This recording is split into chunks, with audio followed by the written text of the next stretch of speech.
Good evening, ladies and gentlemen, and guests and honorees who have joined us for this evening.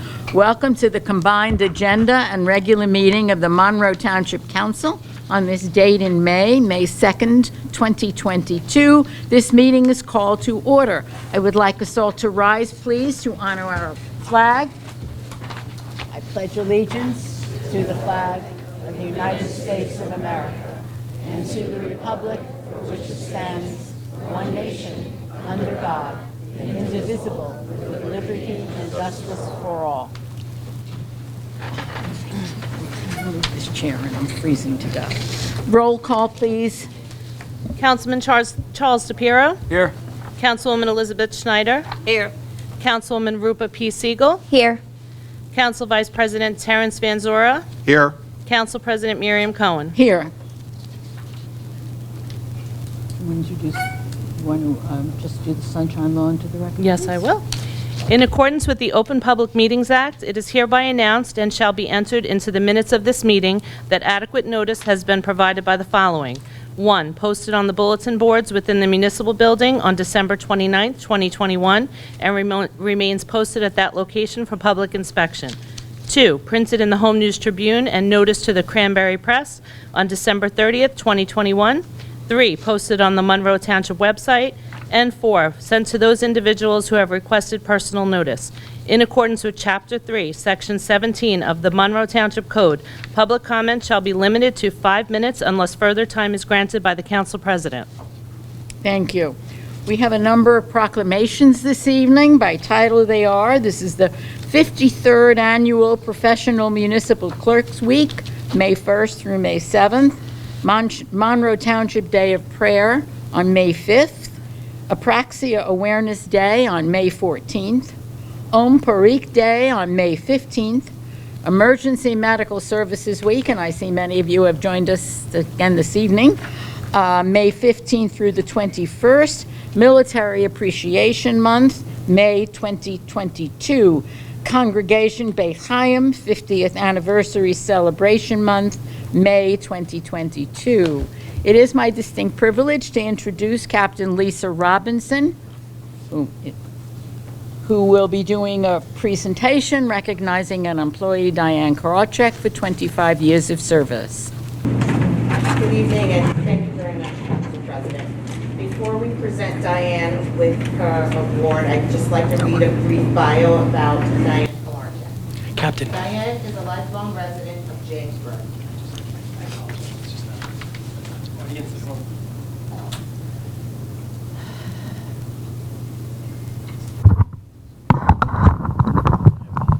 Thank you very much. Diane Korotcheck is a lifelong resident of Jamesburg. Growing up with her 3 siblings, Diane had 2 passions: helping people and animals. After graduating from Monroe Township High School, Diane accepted a job on a whim as a 911 dispatcher for Spotswood Police Department in September of 1991. In March of 1997, she accepted a position as a 911 telecommunications officer with the Monroe Township Police Department, a place she has called home away from home for 25 years. In January of 2016, she was promoted to the position of Administrative Telecommunications Officer, where she supervised 11 telecommunicators and worked closely with police administration. Diane then decided to become the shop steward for the telecommunications union and negotiated several white-collar contracts. In 2019, she stepped up and assumed the role as chief shop steward for the township's white-collar union. Diane also held a position with the Monroe Township Office of Emergency Management as a communications coordinator from 2016 until her retirement. After serving 30 years, Diane has decided it was time to focus on the love of her animals. She has been working as a veterinary assistant in Monroe Township since July of 2021, where she is now fulfilling her passion for animals and medicine. Diane, we want to say we are proud to have served alongside of you. Thank you for your steadfast and unwavering dedication to the Monroe Township Police Department and the citizens of Monroe Township, as well as your friendship. We wish you all the best.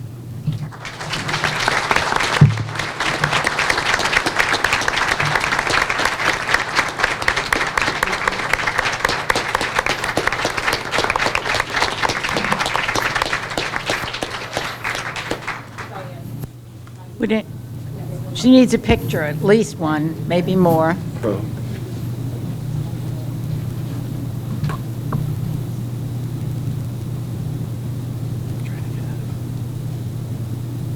Any members of the council wish to comment? Please? Mr. Just DeCamp. want to,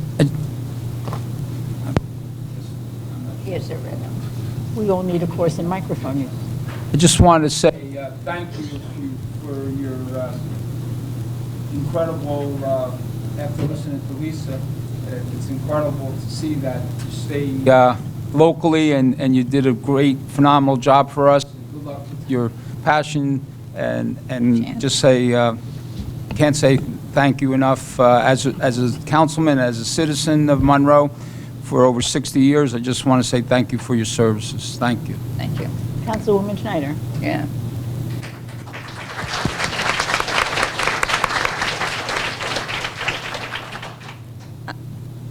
All right for me? All right. It's your turn. Yes, if you don't mind. I don't mind at all. I'm meeting you for the first time tonight, Diane, but you have a beautiful smile, so thank God you still have your sense of humor and your smile, but I'm very happy for you. You gave us 25 wonderful years. Now enjoy yourself, but I love that you have a passion for animals. So thank you, and enjoy. Thank you so much. To my right, Councilwoman Siegel. Yes. Hi, I too, this is my first time meeting you tonight, but congratulations and really thank you for everything you've done. 25 years is a long time. You don't hear that too often. So enjoy your time and all the animals and really enjoy. Thank you. Councilman Van Zura. Thank you, Madam Clerk. Diane, as they all say, 25 years, it's a while. It's a tribute to you. You exemplify exactly what our Monroe employees are all about, people that work for our town, care about our town, and very much support it. So too often you come to work day in and day out, and, you know, it's almost like it's a drag sometimes. You feel like people don't appreciate you. We all do appreciate you, and I thank you so much. All of my colleagues have said what I would have said. I am sure, though, that the 25 years went by much more quickly than you thought that they would. Mr. Mayor. Mr. Mayor has something to say Oh, to wait. Diane. So, you know, I've been at this for a while on the council, the mayor, and we've had people come up before with years of service, and off they go on their merry way. And I always ask this question, Diane, of everyone who leaves, will you take me with you?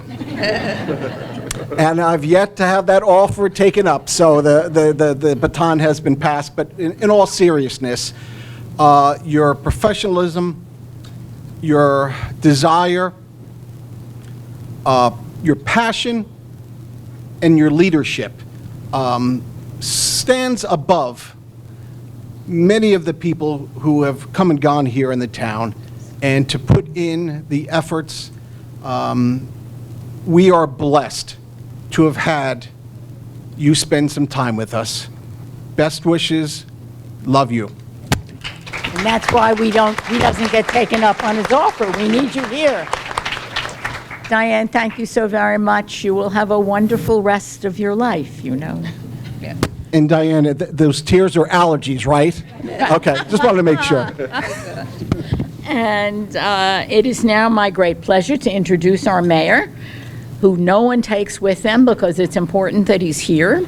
And he is going to do it is the Human Relations Commission annual ceremony. This is a ceremony that all of us take very seriously, and we are very proud. So, Mr. Mayor. Very good. I'd like to call up Councilwoman Schneider, who is the liaison, and Harjeet, who is the Human Relations Chair. So this historically is always one of the best nights that we can have at a council meeting, because we always talk about, you know, you hear Monroe's bravest, Monroe's finest, but tonight is all about Monroe's greatest, and it's the Citizens Award. And as a father, you know, we always strive to have your child go on to do great things and to be grounded and wonderful citizens. And congratulations to you, parents, grandparents, brothers and sisters. This is a testament to be recognized for your leadership in the town, starting at a young age, and it can only get better. So without any further ado, I'd like to call upon Harjeet to commence our services here for tonight. Harjeet. Thank you, Mr. Mayor. Good evening, everyone. As he introduced me, I am Harjeet Verdi, and on behalf of Human Relations Commission, I'm very delighted to present Good Character Awards to the selected students from Monroe Township School. The school teachers nominate one student from each grade level who exemplifies the 6 pillars of characters which are identified by Human Relations Commission for this award, which are trustworthiness, respect, responsibility, fairness, caring, and citizenship. So now I'll call upon the names of the awardees. Each awardee will get an award certificate and a gift card attached at the back of it. As I call the name, the awardee can come up, collect the award, and then smile for the picture. And after we are done with all the awards, I'll request all the awardees to come back in front again for the group picture. I'll now request our Mayor and Elizabeth to hand on the awards. From Barclay Brook, we have from pre-K, Sophia Adakapra.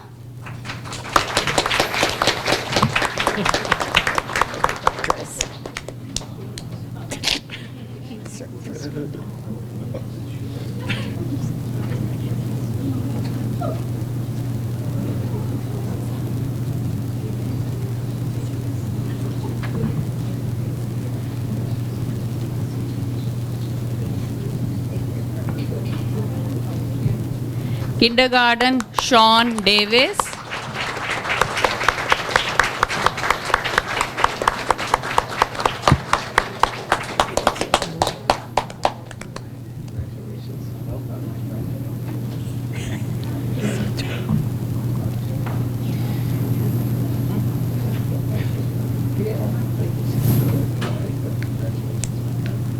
Congratulations. First grade, Amaris Tan.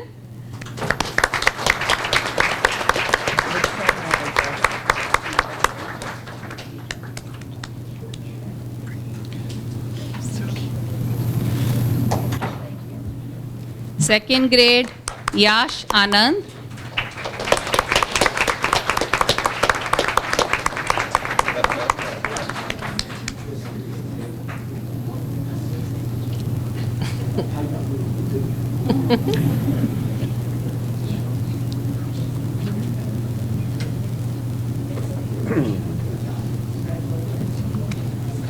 From Mill Lake Pre-K, Paul Richards.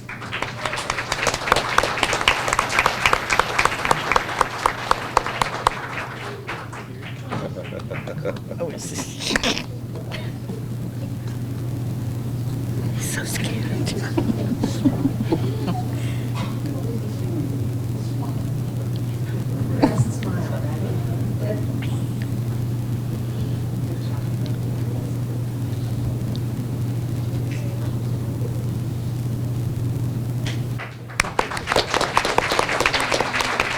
Kindergarten, Gabriella Burles.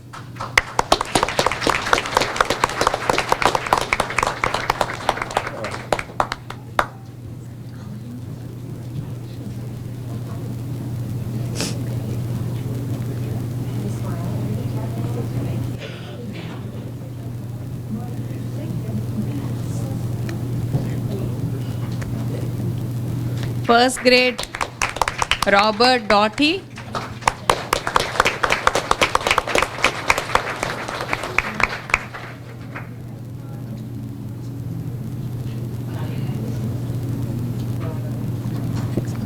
Second grade, Addison Silveria.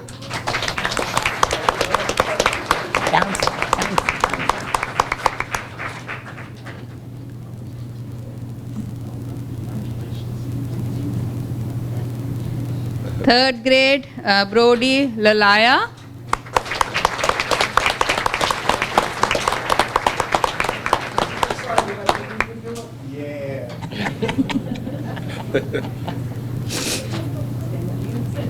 From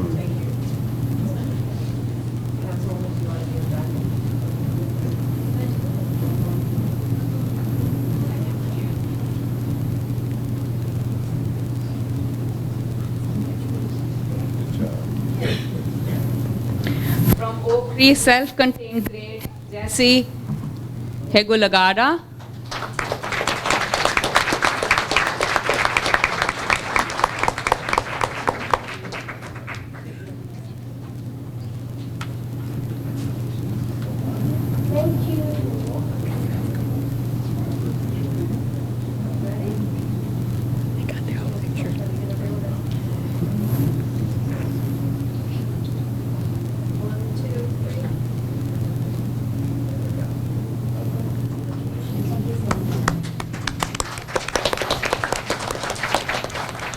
Kindergarten Shania Rodriguez.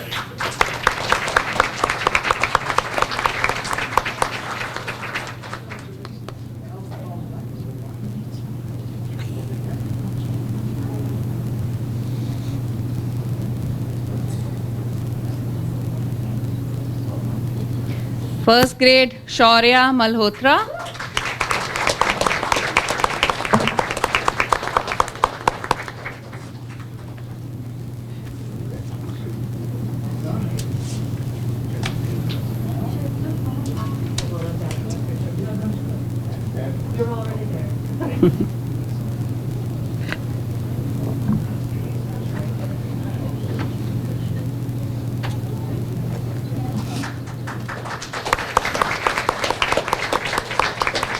Second grade Amog Dyapa.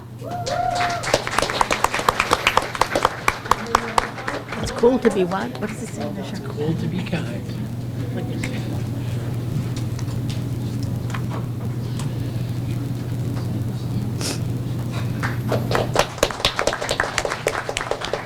Third grade Purisha Vyas.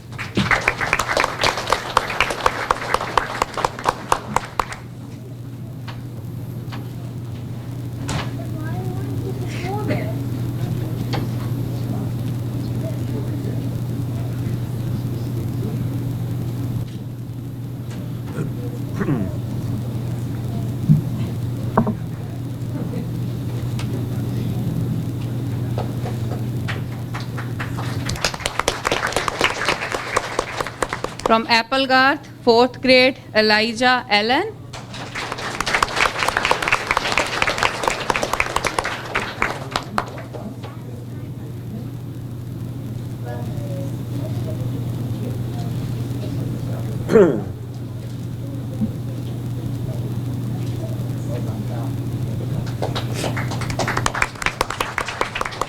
Fifth grade, Michelle Thomas.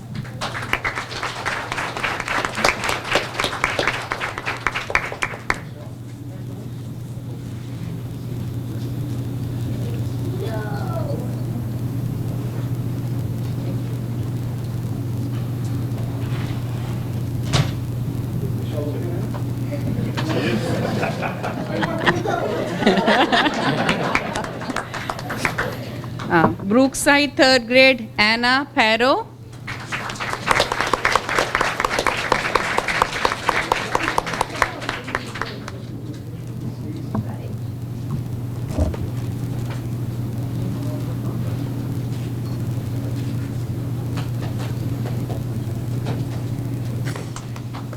Fourth grade, Hansini Komaptapali.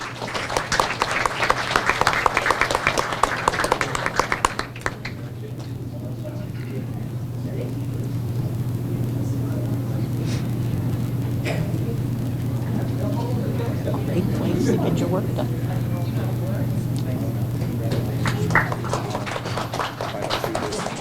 Fifth grade, Manuel Suarez. I get that.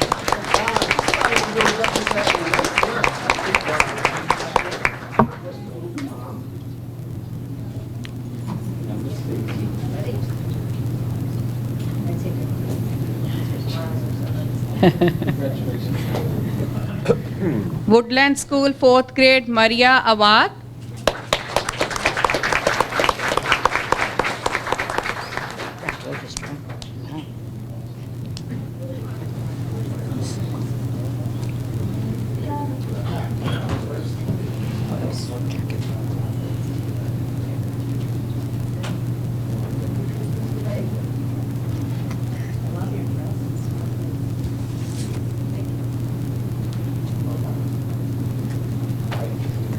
Fifth grade Zachary Schneeweiss.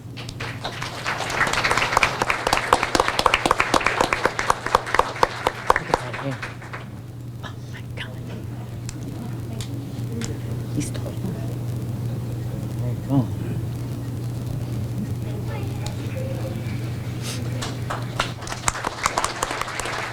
Middle school sixth grade Madison Riley. That's the look. Same look.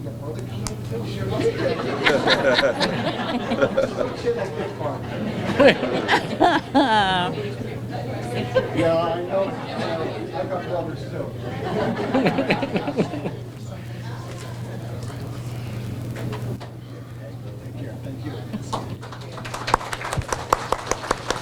Seventh grade Kyla Alexandrowski.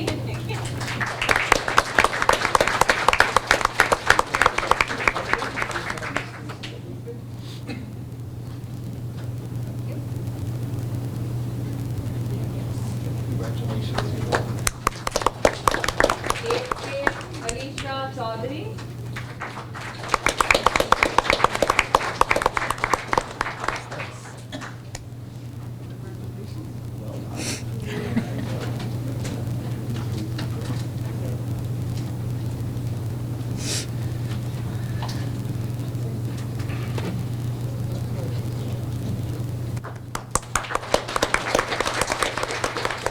From high school freshman Angelina Mayo.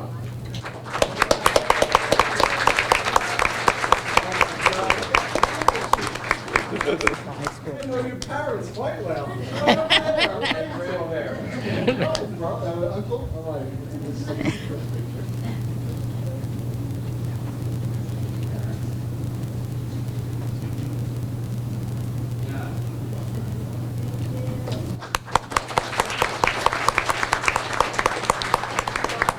Brooklyn Paul.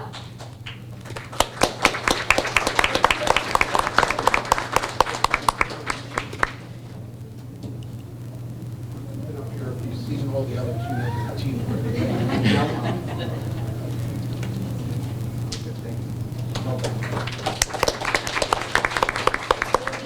Jason Otu.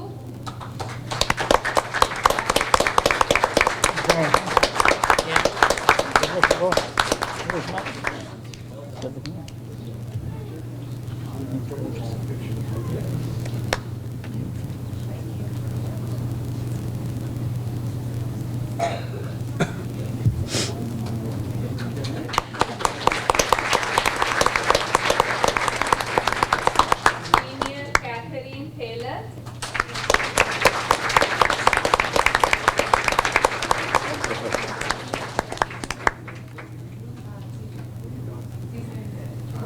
Oh, that's where my grandson's going. Case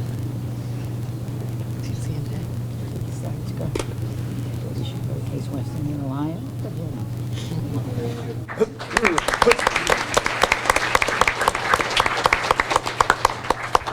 Congratulations to all the awardees, our leaders of the future. Now I'll request all the awardees to come in front so we can have a group picture. I am. Yeah. I'll do it now. If the committee members are... Alan, I'll call it. Take a recess? Yes, everyone's telling me the same thing, so it must be right. Folks, we're going to take a 5-minute recess to allow the group picture and other pictures that family would like to take. It is our honor to see these children honored and their families present, so enjoy the picture taking. 5 minutes, folks. We're going to get everybody. Meeting has been reconvened, so we can complete our agenda session and move on to the regular meeting. We move, we have item 7 is ordinance for second reading. Would you please read? 04-2022-010, ordinance of the Township of Monroe in the County of Middlesex, New Jersey, to acquire by negotiated agreement or exercise of the power of eminent domain portions of real property and/or property interests for improvements, rights-of-way, drainage, and temporary construction easements required for the installation of the leachate pump station project, known and designated as portions of Lot 25, Tax Block tax block 148.60 on the official tax map of the Township of Monroe, Middlesex County, New Jersey. 04-2022-011, ordinance to exceed the municipal budget appropriation limits and to establish a cap bank. Thank you. Item 8 is the resolutions for consideration under the consent agenda at the May 2nd meeting, R5 2022-130 through R5-2022-151. Would all members of the council please review these resolutions? If there are any that you would like removed from the consent agenda, please state now. Mr. Shapiro? I have a few. Just a few. Okay. R5, 2022-146. R5, 2022-150. And R5, 2022-151. Okay, thank you. Anyone else? We'll proceed with that.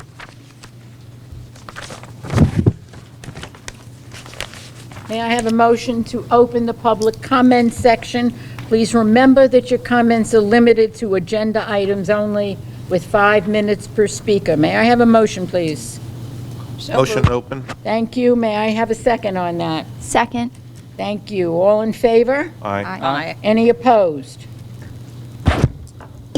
Any residents wishing to address the council? Please come forward, state your name and address. No need to check the room. You could come on up.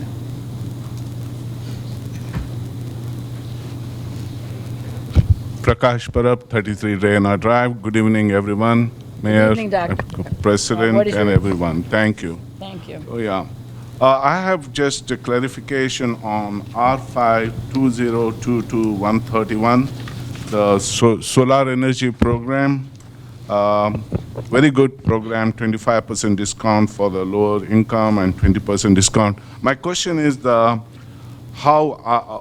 this grant is coming, what is it, what is not clear, where the solar panels are going to be or what. We are going to get electricity which is generated by solar power, so we use it, discount, so clarification from that. Mr. Warrenberg, would you please do that? Yes, thank you very much, Council President. So this is part of the new Energy Master Plan, and this is what is known as the second round of community solar.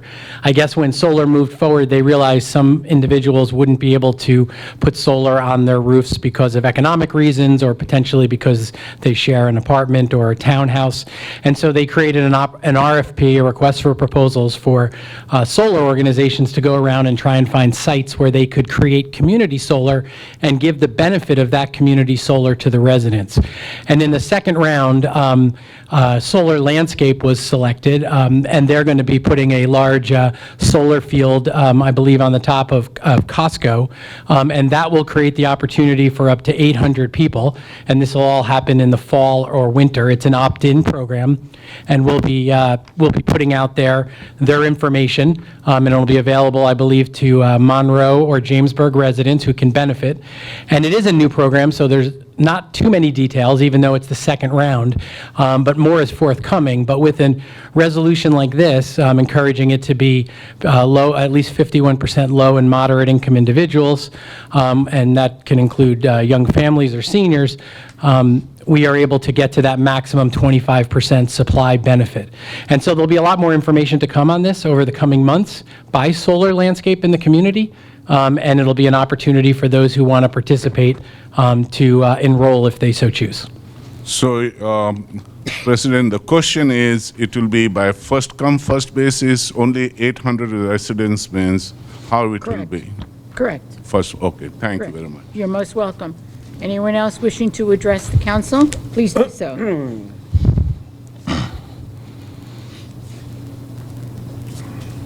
Please state your name and address for the record, please. Elizabeth Bagan, 21 Woodcrest Circle, Monroe Township, New Jersey. Your question.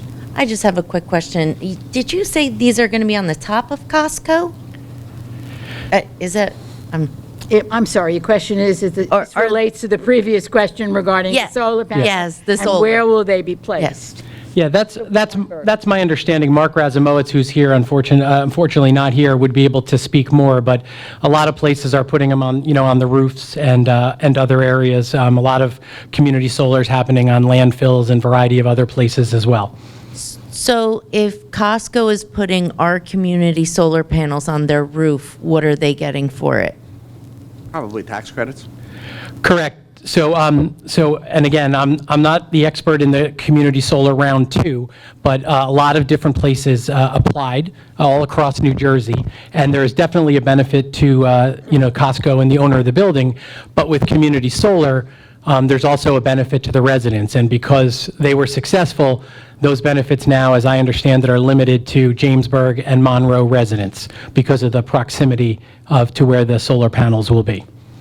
No, I'm not saying anything wrong with it. I'm just wondering about Costco, what they're, You get federal tax credits. Okay.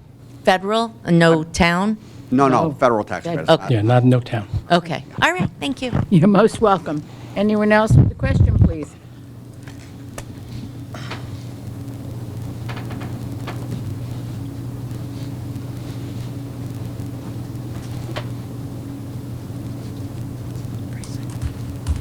George Kunkelman, 5 Killicourt, Monroe.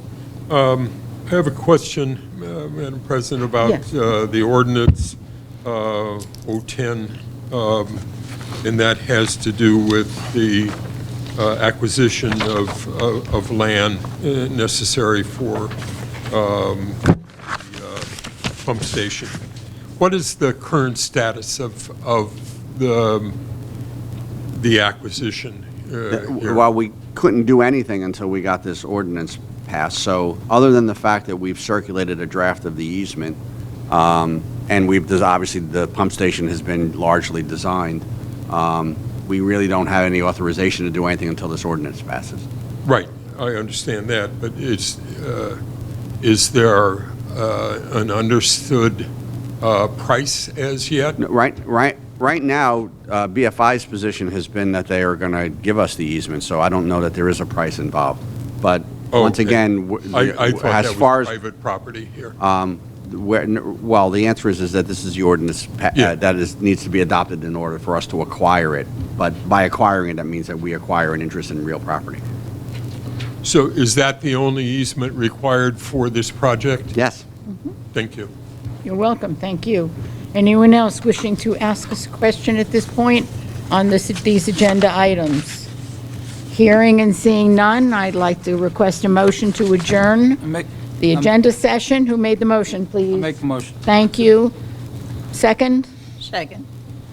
All in favor, or roll call?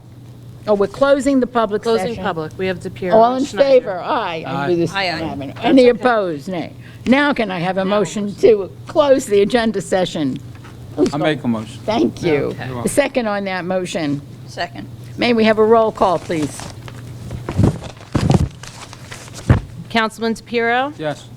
Councilwoman Schneider? Yes. Councilwoman Siegel? Yes. Council Vice President Van Zora? Yes. Council President Cohen? Yes. Call the regular meeting is now called to order. The time on that is, 7:14. thank you so much. May I have a motion to call our meeting to order? We get to do this a lot, folks. Motion. Thank you. May I have a second? Second. May I have a roll call, please? Sorry. Councilman DePiero? Yes. Councilwoman Schneider? Yes. Councilwoman Siegel? Yes.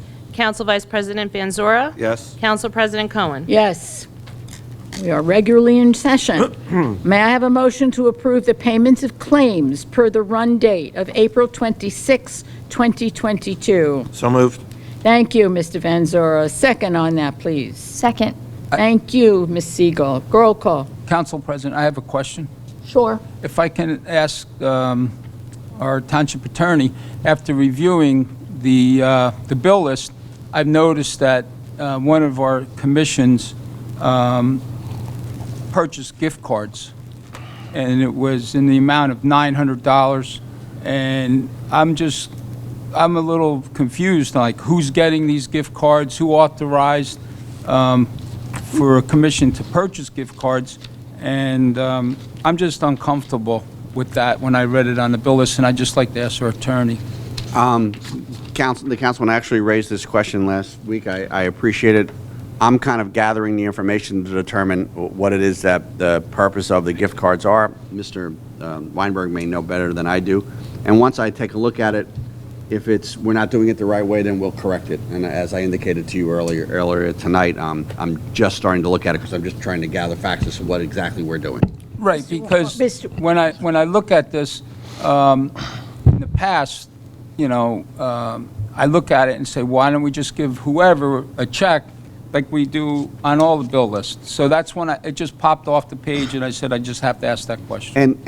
And fundamentally, if they're just used as a check, a gift card is effectively just an electronic payment in any event. But I need to understand what we're doing. And Mr. Weinberg, actually, there's a couple of different circumstances of this. There for children involved in programs. But if gift cards aren't the right way to do it, then we'll figure it out. All right, thank you. Mr. Weinberg, you want to comment on this, please? Yeah, just to add briefly, and I mentioned this to you, Councilman, this is for the Rho Kappa National Social Studies Honor Society in partnership with, I think, one of the high school teachers, and I think they may be given out at the Board of Education meeting previously. 9 students are selected, but happy to absolutely review it. I just want to say it's part of the Historic Commission's work with the youth and this honor society. Just to put that out there. Thank you for the explanation. Welcome. Any other questions from any other members of the council? Hearing none, may we have a vote on the claim? You like that, right, Ms. Roberts? I call the vote on that, please. Councilman DePiero. No. Councilwoman Schneider. Yes. Councilwoman Siegel. Yes. Council Vice President Van Zora. Yes. Council President Cohen. Yes. May I have a motion to approve the minutes of the following meetings as written? Our April 4th, 2022 combined agenda and regular meeting. Motion, please. So moved. Second. Second. Thank you. Roll call, please. Councilman DePiero. Yes. Councilwoman Schneider. Yes. Councilwoman Siegel. Yes. Council Vice President Van Zora. Yes. Council President Cohen. Yes. Would you please read the ordinance for the second reading? Sure. Thank you. Ordinance 04-2022-010, ordinance of the Township of Monroe in the County of Middlesex, New Jersey, to acquire by negotiated agreement or exercise of the power of eminent domain portions of real property and/or property interests for improvements, rights-of-way, drainage, and temporary construction easements required for the installation of the leachate pump station project known and designated as portions of Lot 25, Tax Block 148.60 on the official tax map of the Township of Monroe, Middlesex County, New Jersey. Thank you. May I have a motion to open the public hearing? So moved. A second on that, please. Second. Thank you. All in favor? Aye. Any opposed? Public hearing is now open. Again, it is restricted to this ordinance. Speakers are limited to 5 minutes, please. So interested, come to the microphone now.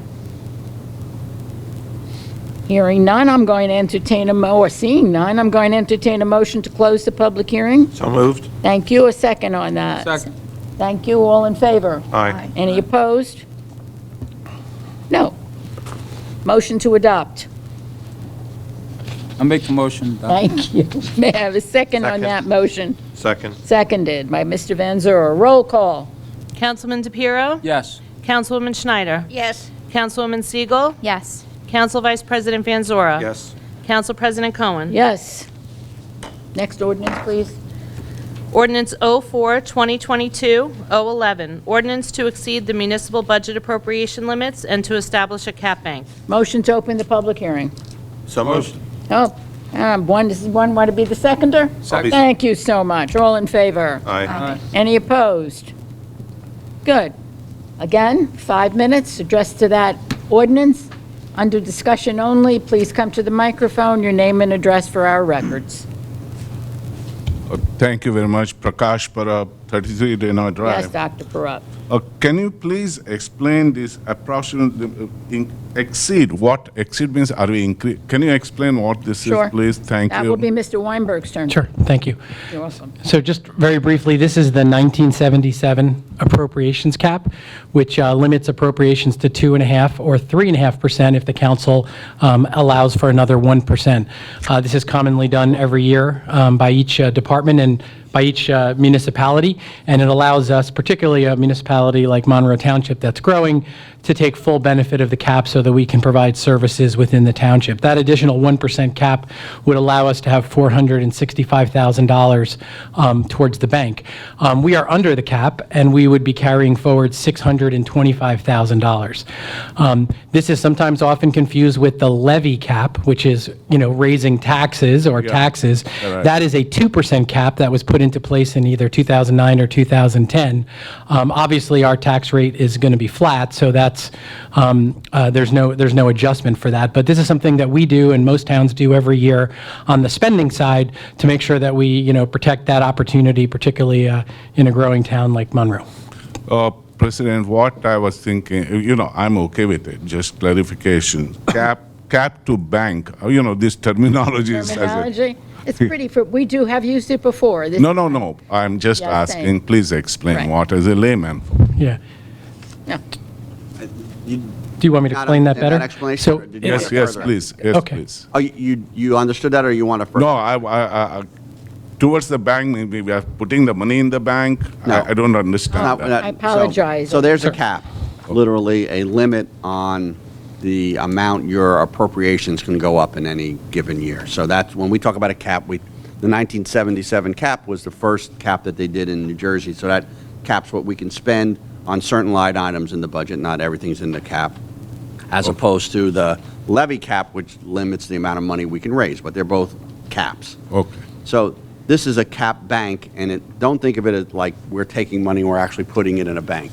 We're banking it in terms of how much so if we can go up 2% in a line item, if we don't have to go up 2%, we can save for maybe next year if we Okay. actually need the money in that line item. Okay. God forbid we have a hurricane or we have some reason why we have to Understood, spend more money. understood. Thank That's you all very it much. is. So we're banking it in that sense. Thank you. I'm sorry I didn't understand. No, Absolutely. thank I wasn't sure. Thank you very much. You're welcome. Thank you very much. Better answer by Lou Raynon.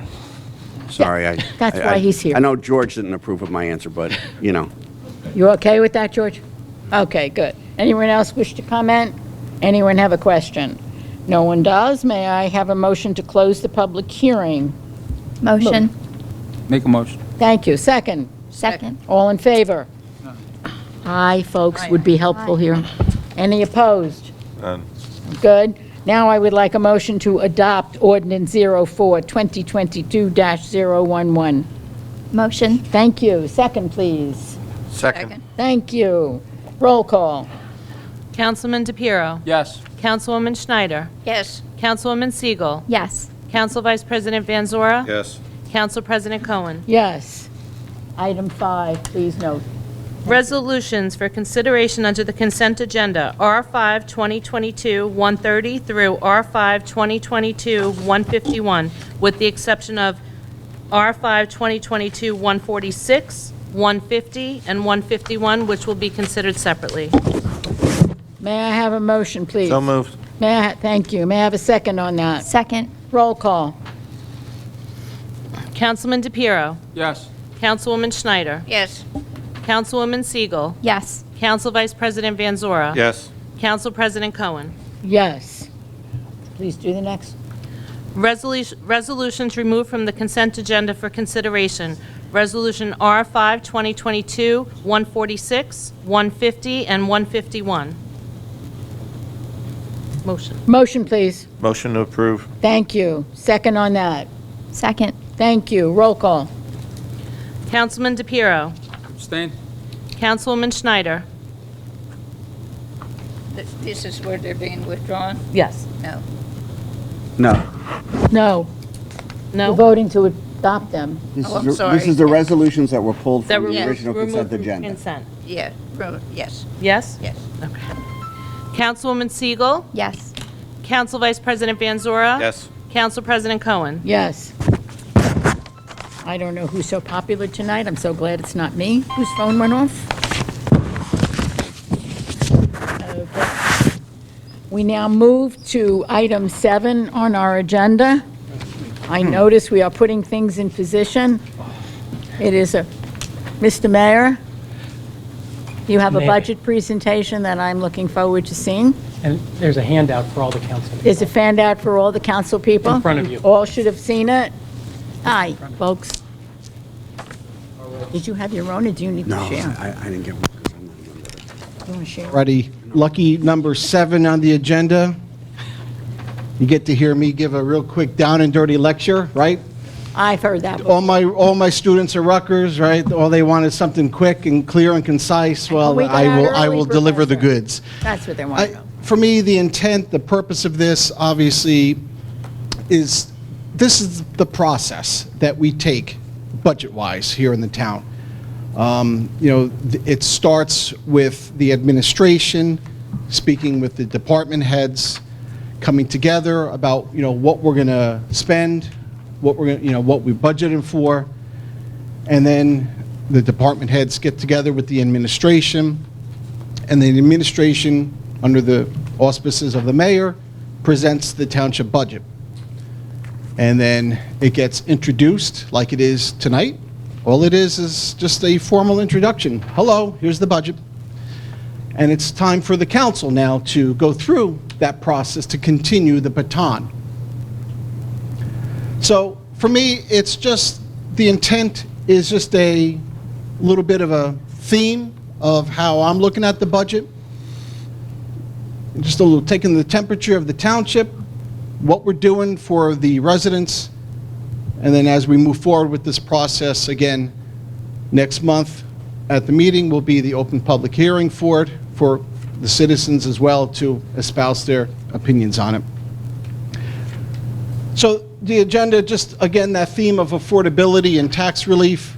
We'll talk a little bit about the budget management process, and then obviously, I'd like to talk a little bit about our township services that we have here, if you would. So each of the boxes encapsulates what affordability, the theme of it.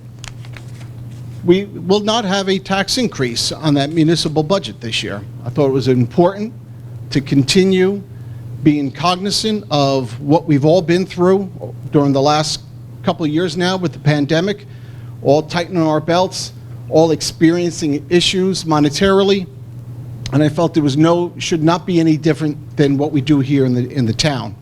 And that was important to me. Something that we always like to tout, the second lowest taxes in the county. And that's something I'm proud of. It's something that you can always pull out and say, oh, hey, we do this, but I take pride in that. Especially when I am with other mayors, and then I can boast a little bit. In Catholic school, I got beat up by the nuns. You shouldn't be pride, but I take pride in that. Again, just the affordability and the relief that we've provided the citizens over the last 5 years, $13 million decrease in the debt. And again, that's that emphasis of what we want affordability. $600,000 decline in debt service. Obviously, with the CARES Act, the monies that we received, we want to spend that judiciously. And again, I also look at this as that team effort. Not only is it just the administration, the council, but it's the citizens as well. We have 99% of our citizens pay their taxes here in Monroe, which is an accomplishment. And again, something that's not, that you want to put a feather in your cap, but I take pride in that. That's a testament to our citizens. We had some commercial ratables as well, which again help with the overall affordability. And again, we always like to tout some shared services, whether it's outside entities or even within the town. These are the things that help provide that affordability, that theme of affordability. Next, please. Again, there's the feather in the cap, this is the chart we always like to show, we always like to run it out, hey, how great we are. Well, I'm sorry, I take pride in that. Number 2 in the county. I think that's pretty impressive. And sometimes I'll spend a little time in here just kind of thinking like, well, what else? Well, why? Why, I grew up in Woodbridge, and there was a lot of industry in Woodbridge, and they got Route 1 and Route 9 and highways, and even with East Brunswick, Route 18. And you always think about, well, how come taxes are so much? My mother lives in Woodbridge Township, a small little house, $13,000 in taxes and a little postage stamp. It's crazy. So, again, this is just something that, like to throw out there, but it means a lot to me. And again, budget management starts with that team effort, again, with our BA, our CFO, the entire town hall, and again, as it grows to the council and the citizens, it's that AA plus bond rating by Standards & Poor's, which allows you so much flexibility money-wise to do more with less. And I talk about, refinancing, right? You get a good, within your house, you want to refinance because the rates are good. It's kind of the same idea, what we have here. Any of our new bonds, the lowest in the state is 1.35%. So again, it's that what you feel at home, what you try to do at home with your budget, it's the same essence here that I want to try, with our administration. Just recently, the refinancing of the bonds, and then in general, over the last 12 years, 2.4 million saved in regards to that, because we're looked at as a sound economic entity, which allows us to do, again, a lot of things. Again, reducing the debt by 13 million in the last 5 years, again, it shows that we're good with our money. We're fiscally responsible. Again, I take pride in that. Something, again, that just really doesn't get looked at a lot is what we use every day. Water, sewer, and the rates. And in the township, we are the lowest. That's something, again, that, hey, look at that. You don't think about it, but it's everyday usage. Especially, especially those people have pools or irrigation system. That means a lot. That helps you. Next, please. So focusing now on perhaps just our services. And I know the council was lucky enough to have our workshop a week or two ago. How come I keep losing this here? All right. So, all right. So here's the game. You got to see our department heads. You know what the township offers. Just let me take a moment just to highlight of a few of our services, right? What you get for your affordability here in town. Obviously, our EMS services, God forbid you ever need them, I can say we have the best, not only in the county, but the state. Sorry, if you can go back 1 second. I just love this number. EMS had over 11,000 calls alone in 2021. 11,000 calls for emergency services. They were there. It's highlighted here, 5 locations. Geographically speaking, for EMS, we want to get them there as quickly as possible. Just opening up the location on Schoolhouse Road recently. Again, just trying to provide the best services. And just right before the meeting, we just took acquisition of a brand new, and we have to thank the council for approving that, a brand new ambulance. So again, just trying to provide the best services for what you pay. Next, please. Our police, we have 66 sworn officers, as well as those in dispatching and auxiliary services that help. We always, again, tout ourselves as safe as city. Again, we talk about seniors. 50% of the population is now, the seniors aren't going out wild and causing, chaos and getting arrested. But again, it's that team effort of not only having wonderful police, but it's that outreach that they provide, going out to the communities to provide information. Recently, we had car thefts. Again, that's a statewide issue. But again, being proactive, trying to get out there to tell people, don't leave your keys in your car, if that's what it takes. We also have a prescription medicine box drop-off right here in the police station, as well as for those of you who like to use eBay and services like that, Craigslist to sell your wares. A lot of people do not know, but we do have a dedicated location right in front of the police station with cameras pointed on it for safe and secure transactions. Please take advantage of it. Next, please. So providing those best services, again, I want to take pride in that. And you see 3 of our wonderful buildings here, our senior center, our library, and our community center. But it's more than the buildings, it's the people. And everyone here on the council knows that they've met the people who are there day to day, providing that face-to-face service to our citizens. And again, it's just not the buildings, but it's the people. And it's that essence of what we want here in Monroe Township. Something that's not on there is also, perhaps we should put a picture of our recycling yard, our DPW as well. Again, just wonderful services for what you're provided here with your tax money. Next, please. So we want to always fight for potential funding, state advocacy, county, federal as well. This is something that we all strive to do, is to bring in more money. And these are just some of the things that, what we're looking at doing or have been doing. Again, there's money out there to be had, and sometimes what it takes is a little bit of a conversation to provide that. Sometimes it's a little bit of luck as well, and circumstances. Next, please. Yeah, handsome guy there. All right, so, this is the rah-rah speech. I have to give it. I'm proud to be the mayor of this wonderful town. I'm proud to be mayor and to be a partner with a wonderful administration. And I have to thank, again, everyone in the finance department, the business administrator, and all of those department heads involved in coming up with this budget. I'm proud to partner with the council, dedicated individuals, again, to work together to ensure you have the best services at the best price, meaning your tax dollar.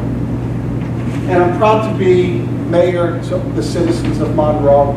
It's been an honor and privilege to serve, and I do want to thank you for your time, and I hope I was clear and concise. You were clear, you got an A. Thank you very much, Mr. Mayor.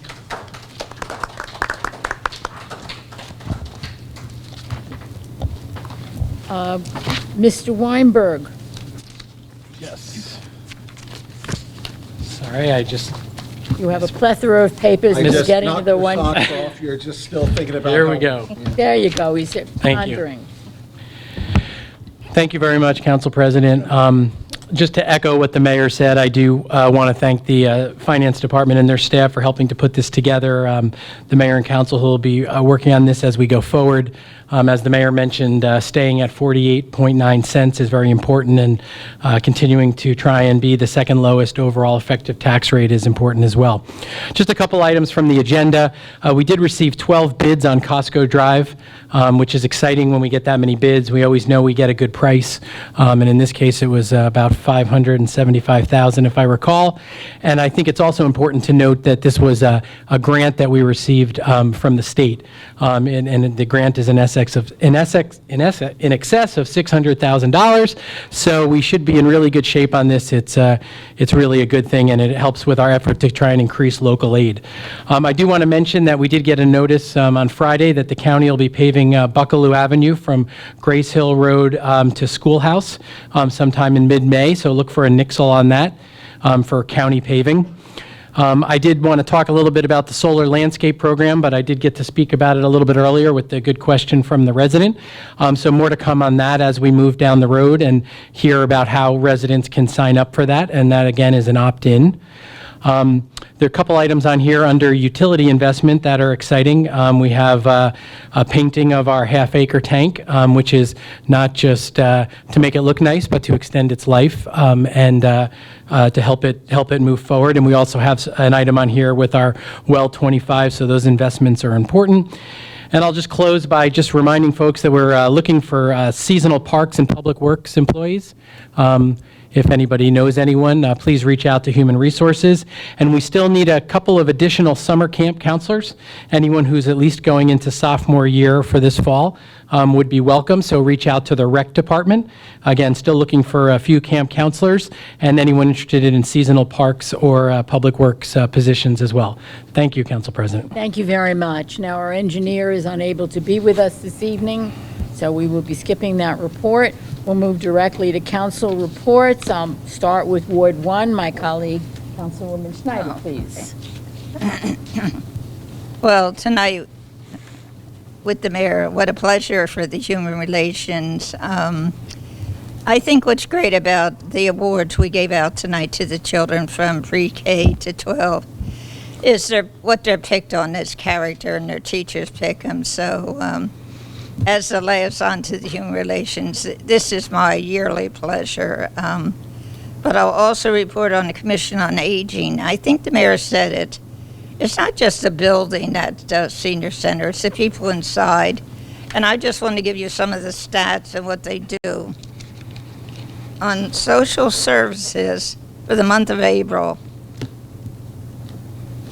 they registered almost 5,000 people for different programs.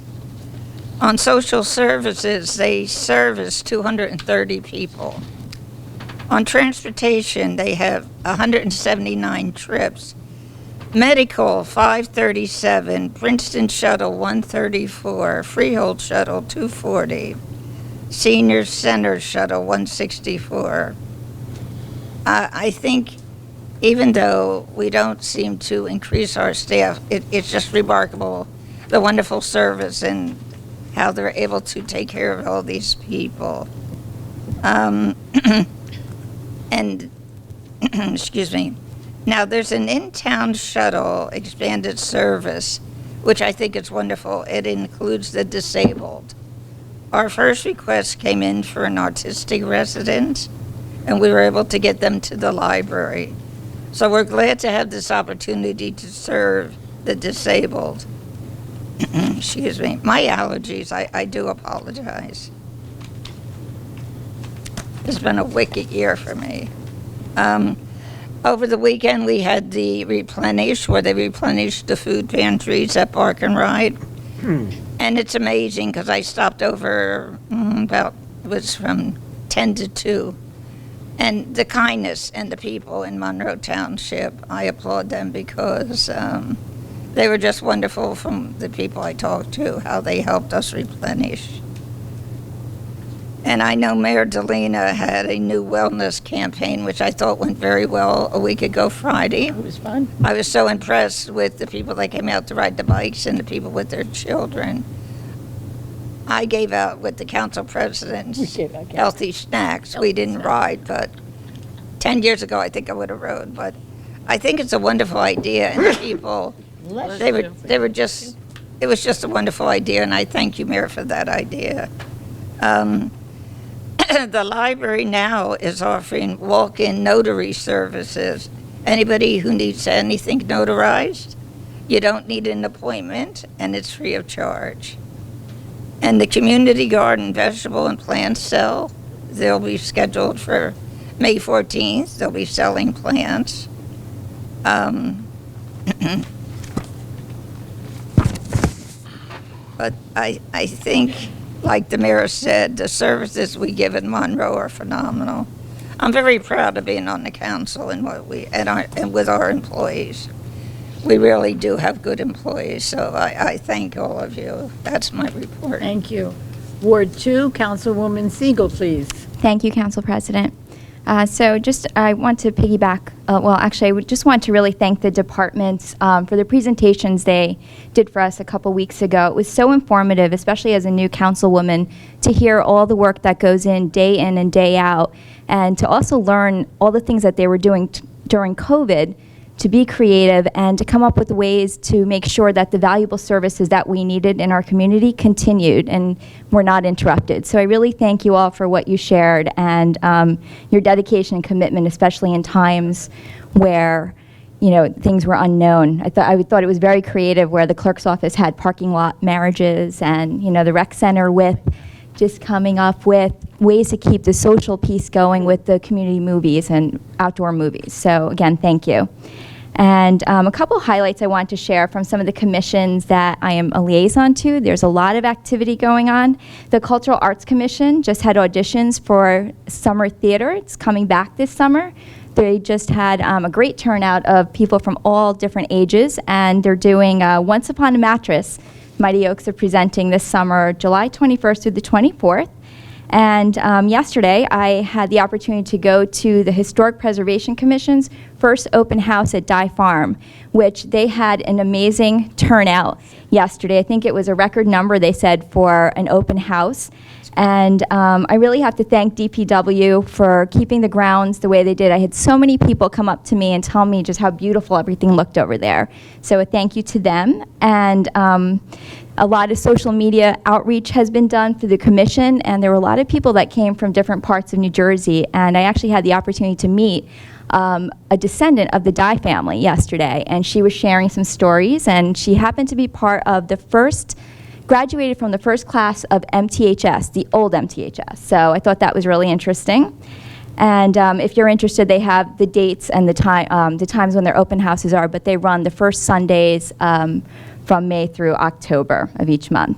And Environmental Commission, they've been busy too. They had a cleanup last weekend, which I think they had a very good amount of volunteers that came.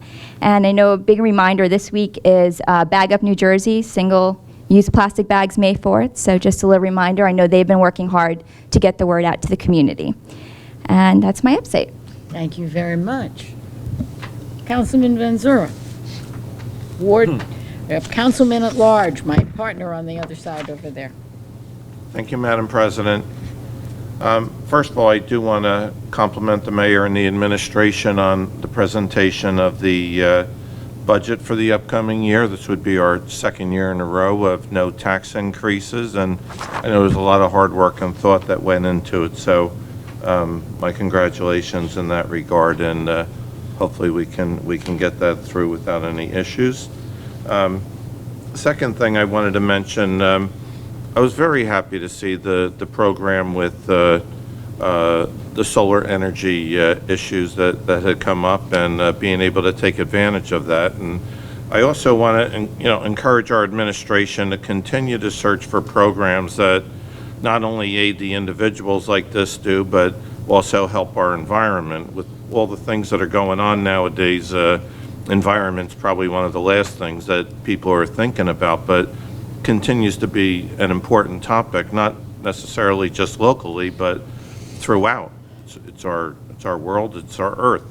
So all of those little things that we could do, I don't know how many of these things are financially feasible. I don't know how many can be put into effect, but I know, I believe we're starting to put in a couple of electrical charging stations for people that have electric cars, which is a good thing. I'd like to see that further advanced and increased if possible. I had suggested, and I know we're going to look into it, I don't know if it's feasible or not, but you drive down the street, sometimes you go in certain towns, they have the solar panels right on each of the telephone poles. And if we can do that, we can make some kind of investment in that, or get JCP&L, whoever might be in charge of it, to help do that. That's something that, again, I think in the long run could save us some money in terms of cost, and at the same time help the environment. I love the idea of the solar farms or solar fields, however they're called, but I like it the way it was presented, and as Elizabeth had asked about, on top of the building, on top of the warehouse. It's not offensive. I don't really think when you look out and you see like a giant grass field with all of these panels, I don't think that's very attractive, and to me it sort of takes away a little bit from the open space and the nice, nice things that you have with that. But if we can, encourage companies and others to put them on the tops of the roofs of buildings, I think that's great. I also think it's nice, if people have ever been to like the Rutgers Athletic Center, they have a parking lot, and you go down the parking lot, and down the middle they have a stanchion, and out comes the panels, which serves as almost like a little roof cover for when you park your car, and at the same time provides solar. So So those are kinds of things. I don't know how many we can do immediately. I don't know how long it's going to take or what it will take, but these are the kind of things I'm going to suggest. And as we move forward, we're starting to get close with the master plan coming forward. That might be something that we could encourage builders to do as a condition for some of their projects. So I just throw that out there because energy is very important and the environment. So I wanted to mention that. Next thing, it came up briefly last week. I don't know if I mentioned at the meeting or how it came up, but one of the residents that lives on Monmouth Road had complained about speeding, and we started to talk about possibility of either speed bumps or maybe a traffic study might be the proper thing to do to determine if that's feasible or not. I know when I drive through, towns like Edison, they have a lot of roads with the speed bumps, and not looking for the ones that are so high that you scrape the bottom of your car when you go over and you got to come to a screeching halt. I think they even call them speed humps as opposed to bumps. So they're not quite as high, they're a little bit wider. I don't think they're quite as bad for vehicles, but yet they still get the point across. So I don't know if that's feasible. I don't know if just further enforcement might be the answer, but one of the residents was extremely concerned, so I wanted to bring it to our attention and see if we could possibly look into that. That was my second thing. My third thing, I have a few tonight. I knew that. I was one of the people who really kind of strongly supported the legislation for allowing the offer licenses for cultivation, manufacturing, distribution of marijuana. And because of the timeframes, I totally understand how the council did not feel they had enough information to go forward and make a decision, because the way it was worded, if the town did not oppose the licensing, it would be restricted from doing so for like a 3-year period or something like that. 5-year period, which is quite a lot. So April 21st was the first day of recreational sales for marijuana. My understanding is that there was somewhere between $1.9 million to $2 million in sales on that first day. Over 12, they said 12,438 people had marijuana transactions in one day. It's a popular item in the state of New Jersey. Now, estimates in a 2019 report from the Legislative Services estimated New Jersey could generate revenue of approximately $126 million annually. That's our state legislative services. This is not some company that came in from the outside. So when I look at that, if they're talking about taxes, there's 6.625% sales tax, and the towns, if you were going to go off of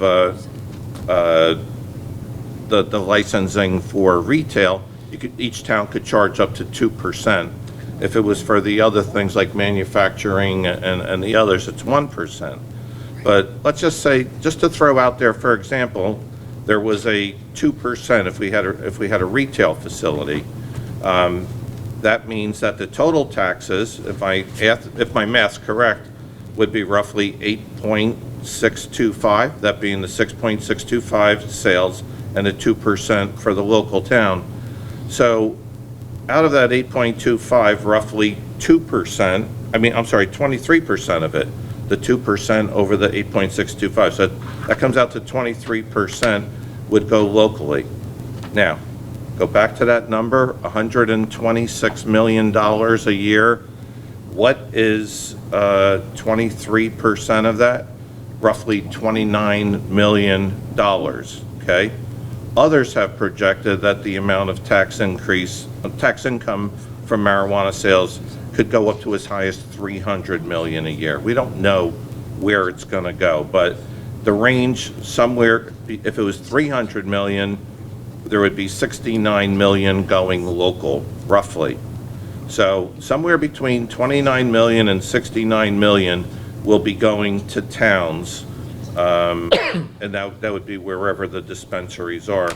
Currently, there's only 12 dispensaries, okay?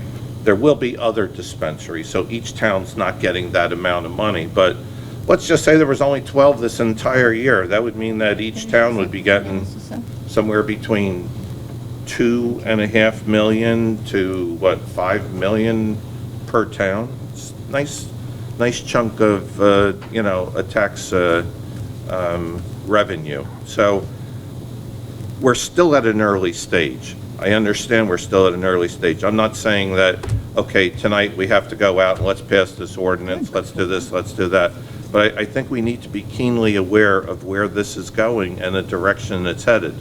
I understand concerns about retail. I've heard people say that they don't want people coming to our town buying marijuana and almost the old reefer madness type of situation that's trying to be presented. Out of those 12,000 and some sales over the first day, I've not heard of one of those people being arrested for DWI, driving under the influence of marijuana. I've not heard of one incident from any of those facilities of anything happening.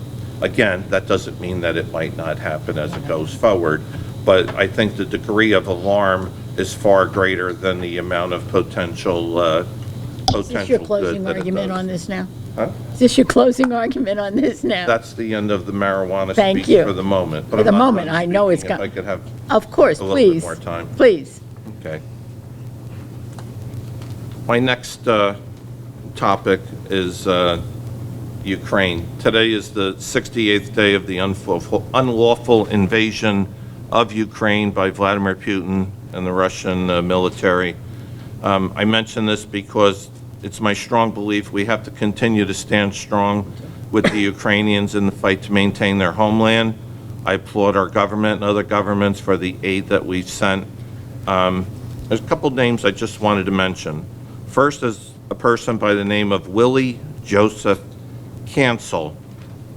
He is a former United States Marine, 22 years of age. He elected to go to Ukraine to fight off the Russians. Unfortunately, he paid the ultimate sacrifice and died alongside the Ukrainian forces, left behind a wife and a young baby. His mother said that he went there because he believed in what he was fighting for.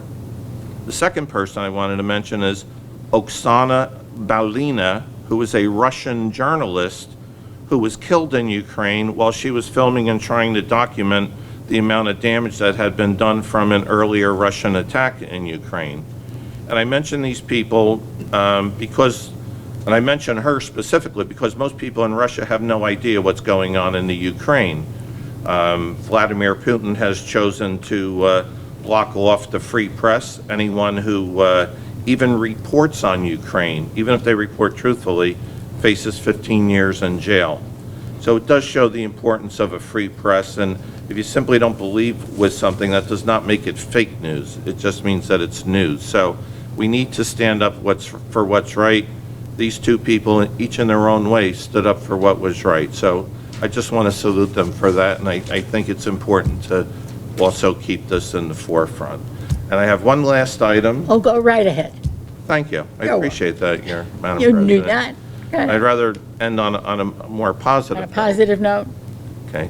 I've suggested to council perhaps we might want to consider allowing a link on our website where we could promote local citizens for some form of special recognition. Now, we do that to some degree. We have people come in, they're given proclamations. I had the honor going to Charlie Miller, who was a 40-year Navy veteran, reached 100. Seymour Nussenbaum was a gentleman who served in the Ghost Army, World War II. A lot of other people also do a lot of good things in the town. So I think it's important for anybody that has a suggestion. It could be anybody. It could be a local officer. It could be someone else to have that out there. Whether we have this link or not, there was one person I personally wanted to mention, and I'm going to tell you right now, I do not know this person. I have never met this person.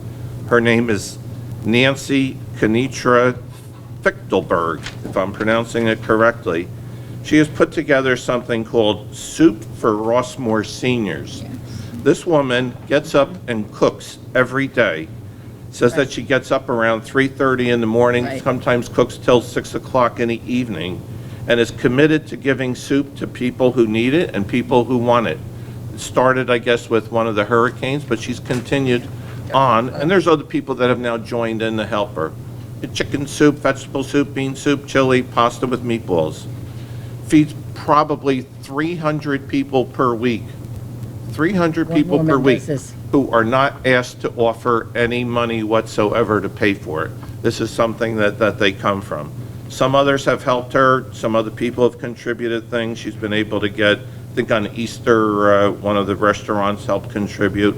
But to her, I just want to say, thank you for all you do. She's gotten others to help.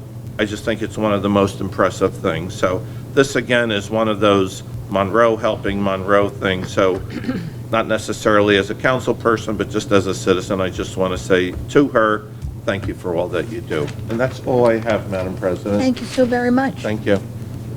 Mr. DePiero. Okay, thank you. I just want to start off by saying Shade Tree Commission worked very hard on getting seedlings to our residents. They worked from Pam, our secretary, from Joel, to our chairman, and it went very well. DPW's help at DPW yard and also at the library. And I just wanted to put a shout out to that. I am the liaison on that commission. I'm very proud to be part of that commission, and they just did a phenomenal job like they always do. And I just want to shout out to them and also the residents. Hopefully, plant these seedlings and there'll be nice trees for us all to enjoy. I sent out an email to CME in reference to Avenue K, Spotsville, Gravel Hill, Karen Court. I went down there, and being in the paving business for 35 years, I can't believe what I see on Avenue K, Spotsville, Gravel Hill, and I am very aware that it's an MTUD project being supervised by CME, and the coal patch. I'm totally aware what coal patch is, but I do know MTUD has an ordinance. We have an ordinance. We used to be MTMUA. We have an ordinance that hot patch material needs to be in there by the end of the day. It's so important to get it. We have contractors. We have engineers. We spend a lot of money. I would like to see that get hot patched material. I can't believe, I know what a temporary patch is. Temporary patches for a day, not a month. So I would like to see that get done. I also would request the number of affordable housing, if Alan knows now, I'm not sure, certificate of occupancy for affordable housing. I brought this up years ago, Monroe Park, they didn't have any, and I just need to know, we need an update on our affordable housing. How many C of Os, how many permits are out, how many ongoing construction as throughout our town. I think it's important. We did receive a resident sent us an email in reference to the signs in Monroe Park, Monroe Celebration. So I went out there, I took a look, and I spoke to the zoning officer in reference to the signs being in the right-of-way, being in the site triangle, and I just want to put a shout out to our zoning. They took care of it, and I just don't know if the builders or the homeowner associations received any fines, but it's something that we should follow up with our resident and our residents in this matter, because they were definitely in violation, and I'm glad our zoning department took care of it, so I want to say thank you to our zoning department. As our mayor said before, we all attended the 420 directors meeting, and sitting here listening to our directors, one director didn't participate, and I did send an email. It didn't get answered yet. I don't know why, but the majority, we had one resident sit through pretty much the whole meeting, and it's just, as we're all talking as a team, to see that teamwork and to see our team, as our mayor said before, and I want to thank our president, council, for putting that together, that meeting, and it was good to see just all the directors working together. I know Joe's got like 6 hats that he wears now, and I thank him every meeting. But just to see what everybody was talking about, we were all on the same page, and we're all trying to move Monroe in the right direction and keep us in the right direction. So I just wanted to put a shout out, thank you for that meeting, and our administration and our council and our clerk's office, everybody that put that together. Just want to say thank you. It was very informative, and it was helpful. I haven't heard anything about the BFI update. A resident came up before, asked about the easement, but I requested to go to this construction site when we have a pre-con meeting, but I haven't seen any materials delivered. I don't know what's going on. If anybody, Alan, do you have any updates on BFI? Like, when are they going to start construction? When are they going to complete? Sure. And I'll defer to Joe, who has the latest information. Joe, if you could use that microphone or use this one if that one's not working. Press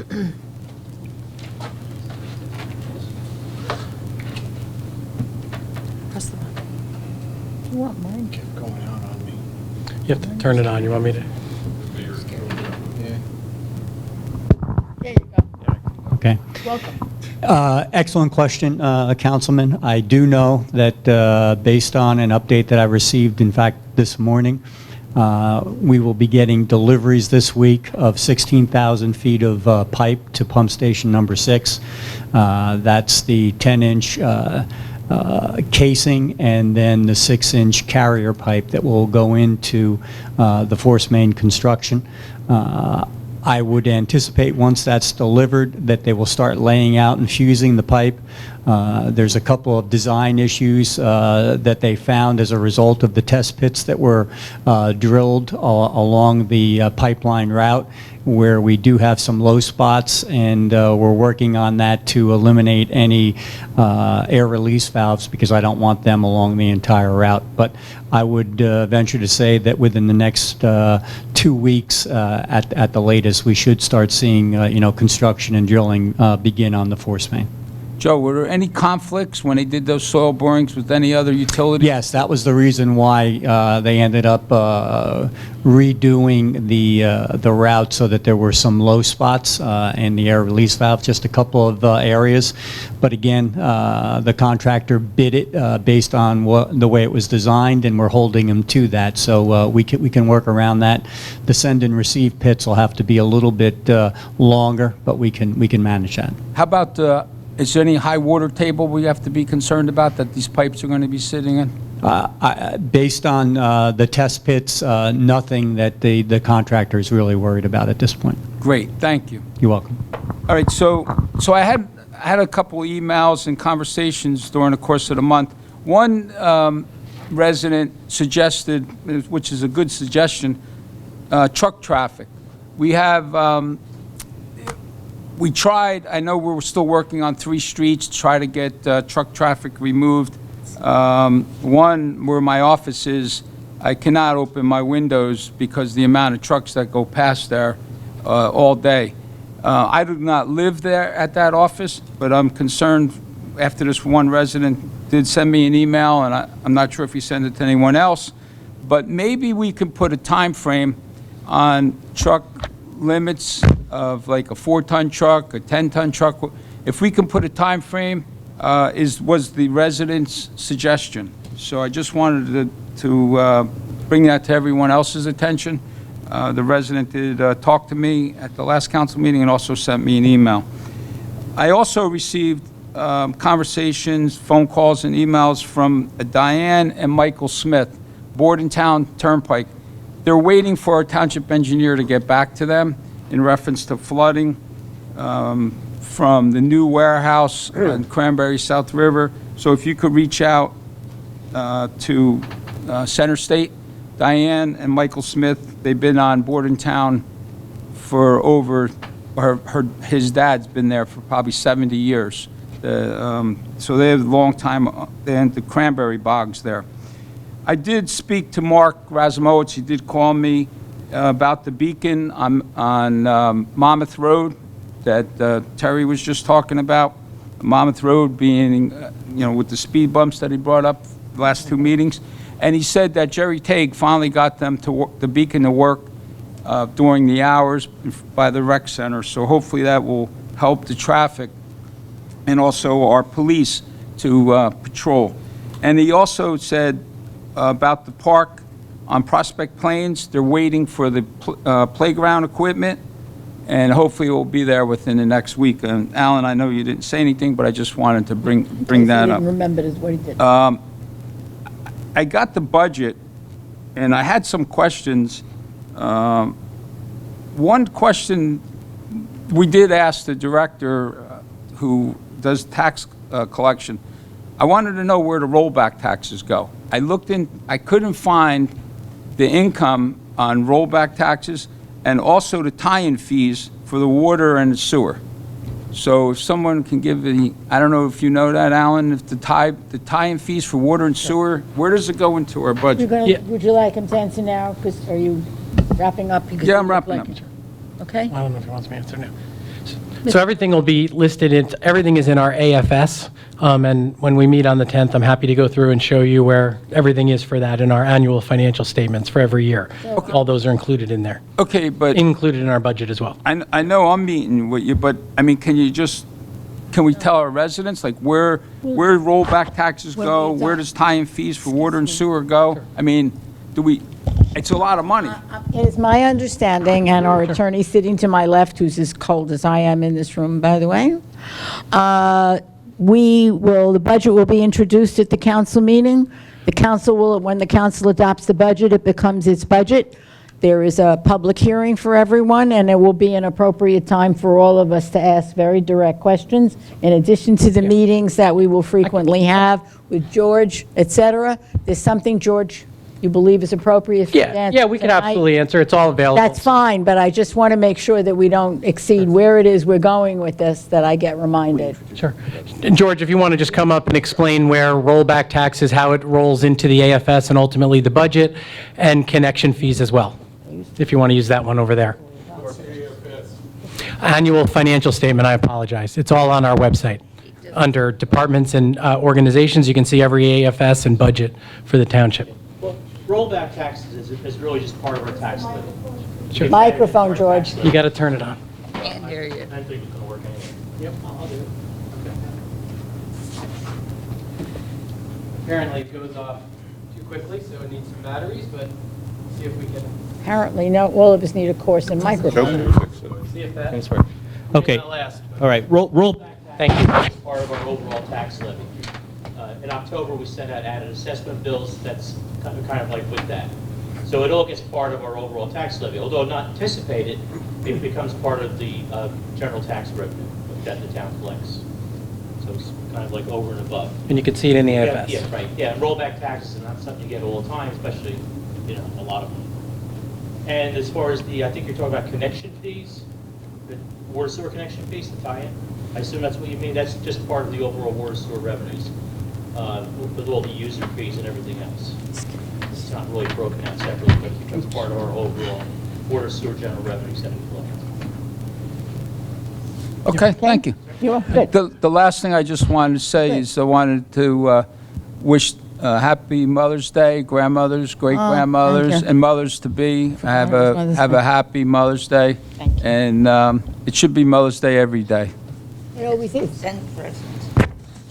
Ask any child growing up, they're really convinced that their mother is always having Mother's Day in charge of them. Yeah. Thank you very much for that information.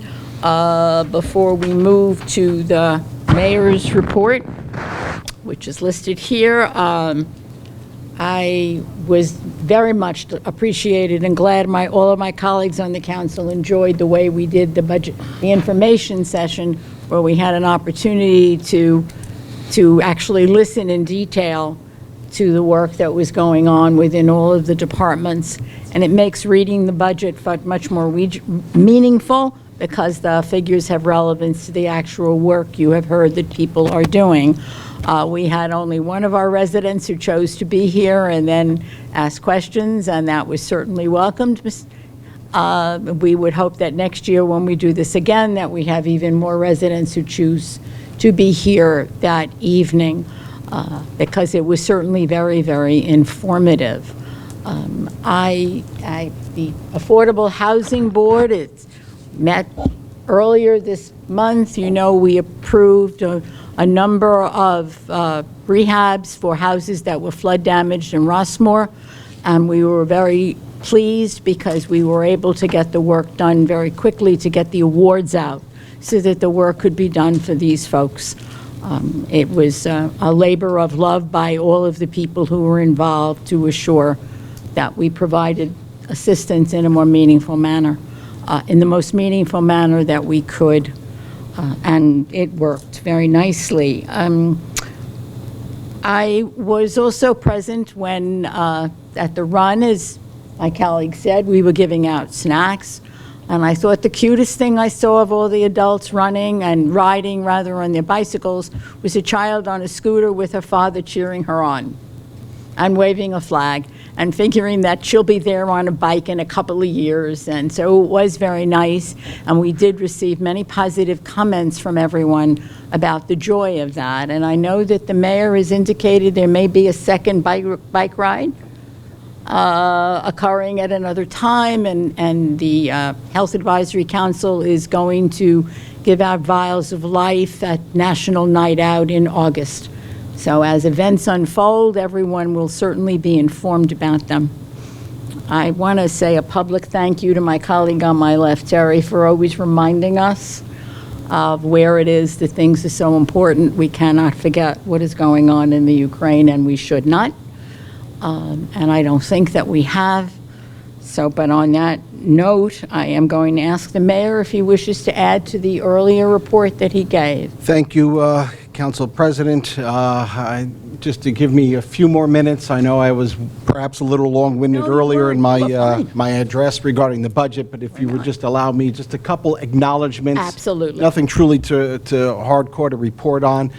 It's School Teachers Week, so I just want to say recognize all those wonderful school teachers that we have, not only here in our town, but those who perhaps might be relatives. It's also Municipal Clerks Week, so thank you, Christine and Tanya, for all that you do.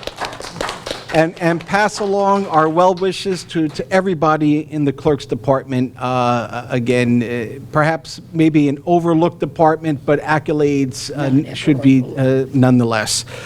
Last Saturday night, I was able to attend the Knights of Columbus 50th anniversary in Monroe Township to celebrate a great event for them and all that they do for the community. So shout out to my friends there. As the holiday of Ramadan comes to a close, I would like to certainly thank all the residents in celebrating Eid Mubarak on that one.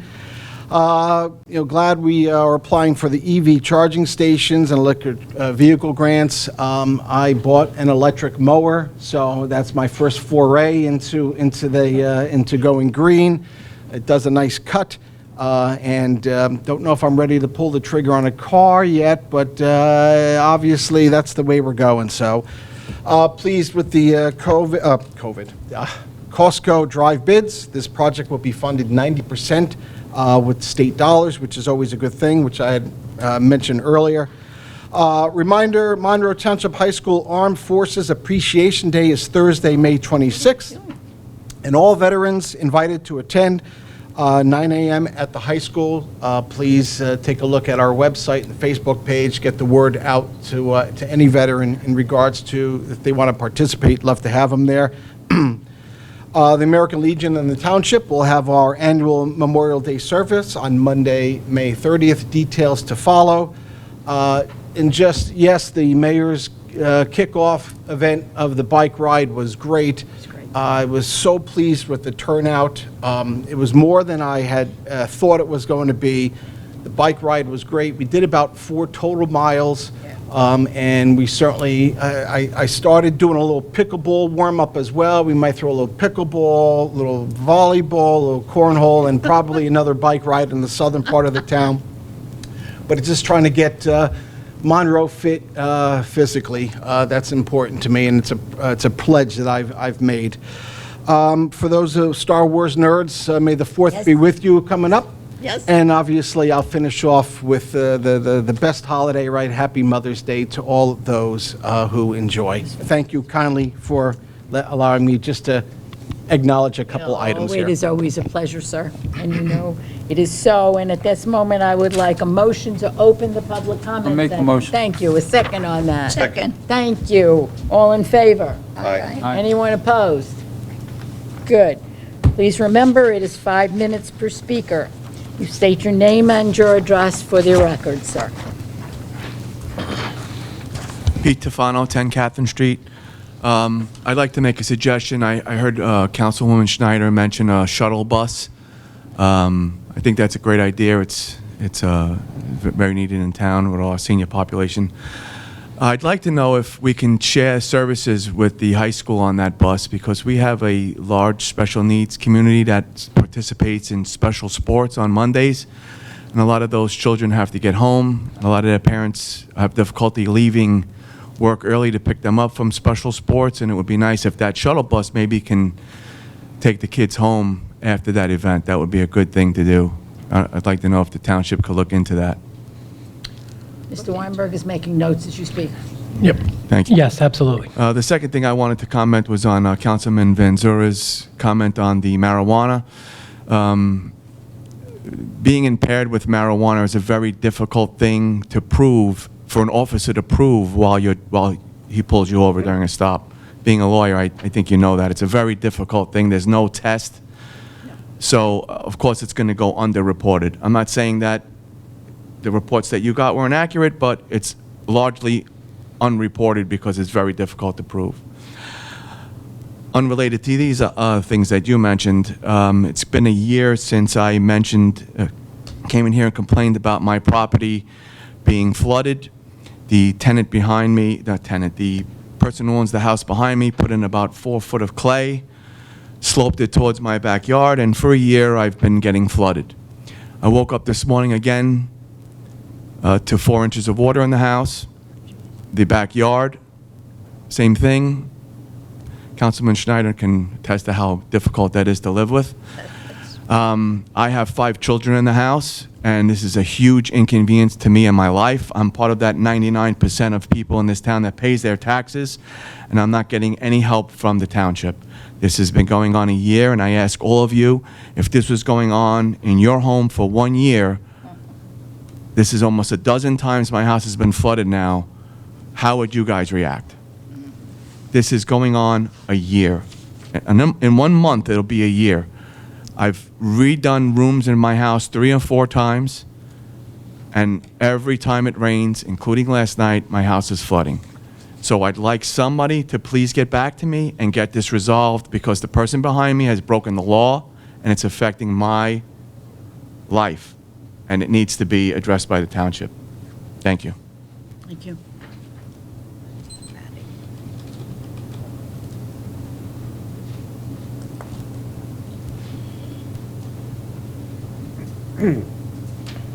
Prakash Parab, 33 Dana Drive. Yes, sir. Yeah, thank you. Fentanyl and cocaine. You know, last year in 2021, we lost 100,000, highest, and is increasing. Hope this marijuana money we make in New Jersey be used to solve this problem, okay? That is the request. The second thing is solar energy project grant we all talk about, so good. In our Rossmore, where you stay, it is all electricity houses. And some, you know, they are not rich people. Many of them are, every day, look, you know, what money they spend on their food, they look for. And the electric bills are $400, $500 because some of the house is old. And there, you know, homeowners association, I know you all cannot do anything. They don't allow any solar panel because the roof belongs to them. So I hope this type of help which is coming on will help a lot for the community there, okay? Council cannot do anything because it's all homeowner association. And we have Om Memorial. We lost a child, Om, 5 years back due to cancer. In his memory, we have Om Memorial Run, and many of you are coming. Thank you. And as mayor always promotes and promoting, walk will be there. So I invite many of residents to come. All the contributions will go towards research we give to the Rutgers for cancer, pediatric cancer research and awareness. And another one thing happened, I signed up. I have 2-layer house, heating and cooling system. And suddenly, my house is 20 years old. I had to change, my air conditioning and all one of these days. There is a project going on, which is funded by federal and state, $20,000, and they give $5,000 rebate. So in $15,000, they're changing the upstairs furnace, downstairs furnace, upstairs air conditioning, downstairs air conditioning, and boiler. They check at the porosity of the house and make sure on the deck where below the roof, the ceiling is correct, so they reseal it. So for $15,000, you cannot get this, and it is by PCNG.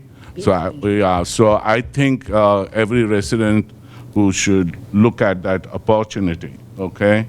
Solar project. So that's all, President. Thank you very much. Thank you very much. Anyone else wishing to address the council?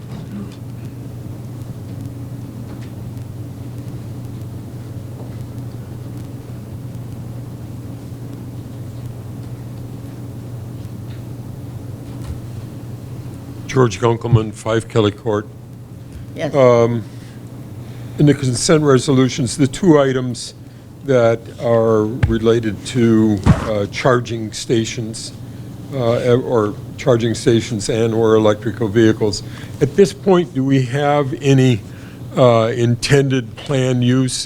Does the grant application require that we are saying what we would like to do if we were to receive a grant, or is it just a general application and we'll figure out what to do if we get lucky? I'm going to defer to the people who know that. We have 2 at the library now, do we not?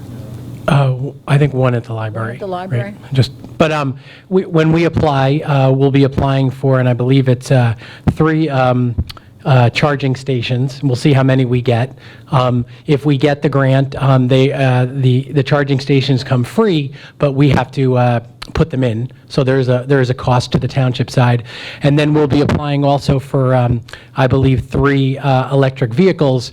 Not to get too excited, the grant covers about $4,000 and you have a year to get them. So it's not a big portion of the money, but it is what every municipality has the opportunity to apply for. In the case of charging stations, would the user be charged? And Yes. you'd have to pay to use it? Yes. Do we now at the library? How do we manage? We do not now, and it is actually something in the grant that they ask about that we've been discussing, and something that I'll discuss further with the mayor and council. There are certainly 2 options for that, one where you charge and one where it's free, and there are certainly benefits to both. Well, I think obviously in the long run, they have to be charged or to someone else other than the user. But I don't know what the mechanism for using that, those kind of services is, if it's credit card or whatever, I don't know.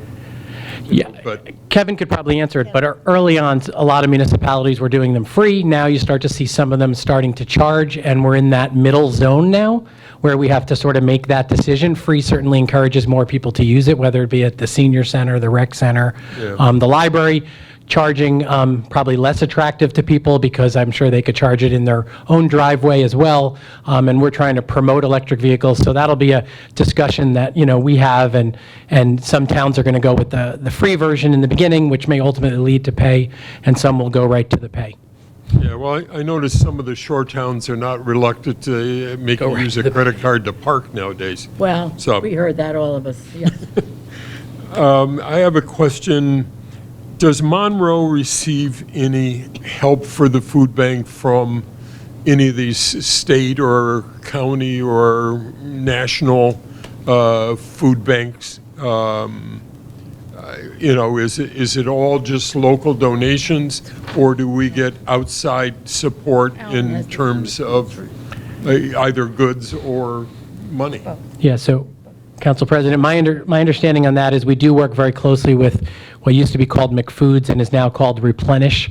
So sometimes if we have extra stuff, we send it to them, and sometimes if we need stuff, they give it to us. And Replenish is like the county coordinating agency for all the different food banks, taking food that is or isn't needed back and forth to make sure everybody has what they need. So we do get support from Replenish, and we do support Replenish itself. That's a Middlesex County Yep. service? It used to be known as McFoods, right? And I think they call it Replenish now. Okay, thank you, that's all I have. Thank you. Anyone else wishing to address us, please? Again, a reminder, your name and address for the records.